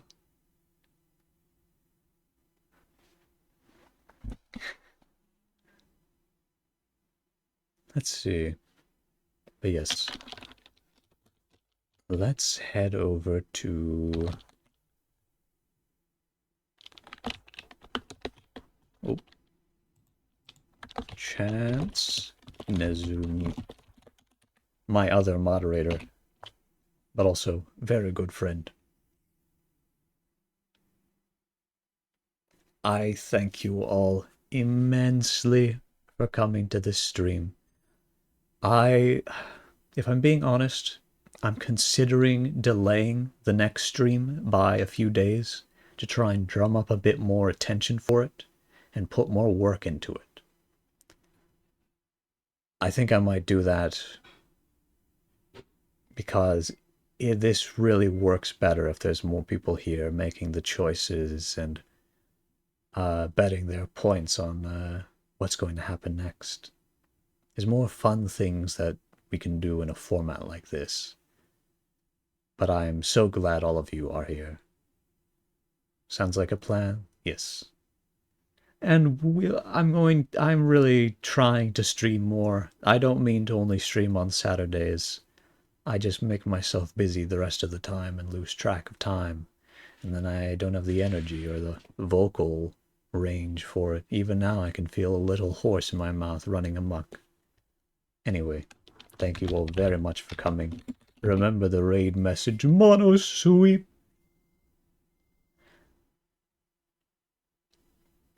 And have a lovely time. Oh yeah, chances, pronouns are they, them. Mono Sweep.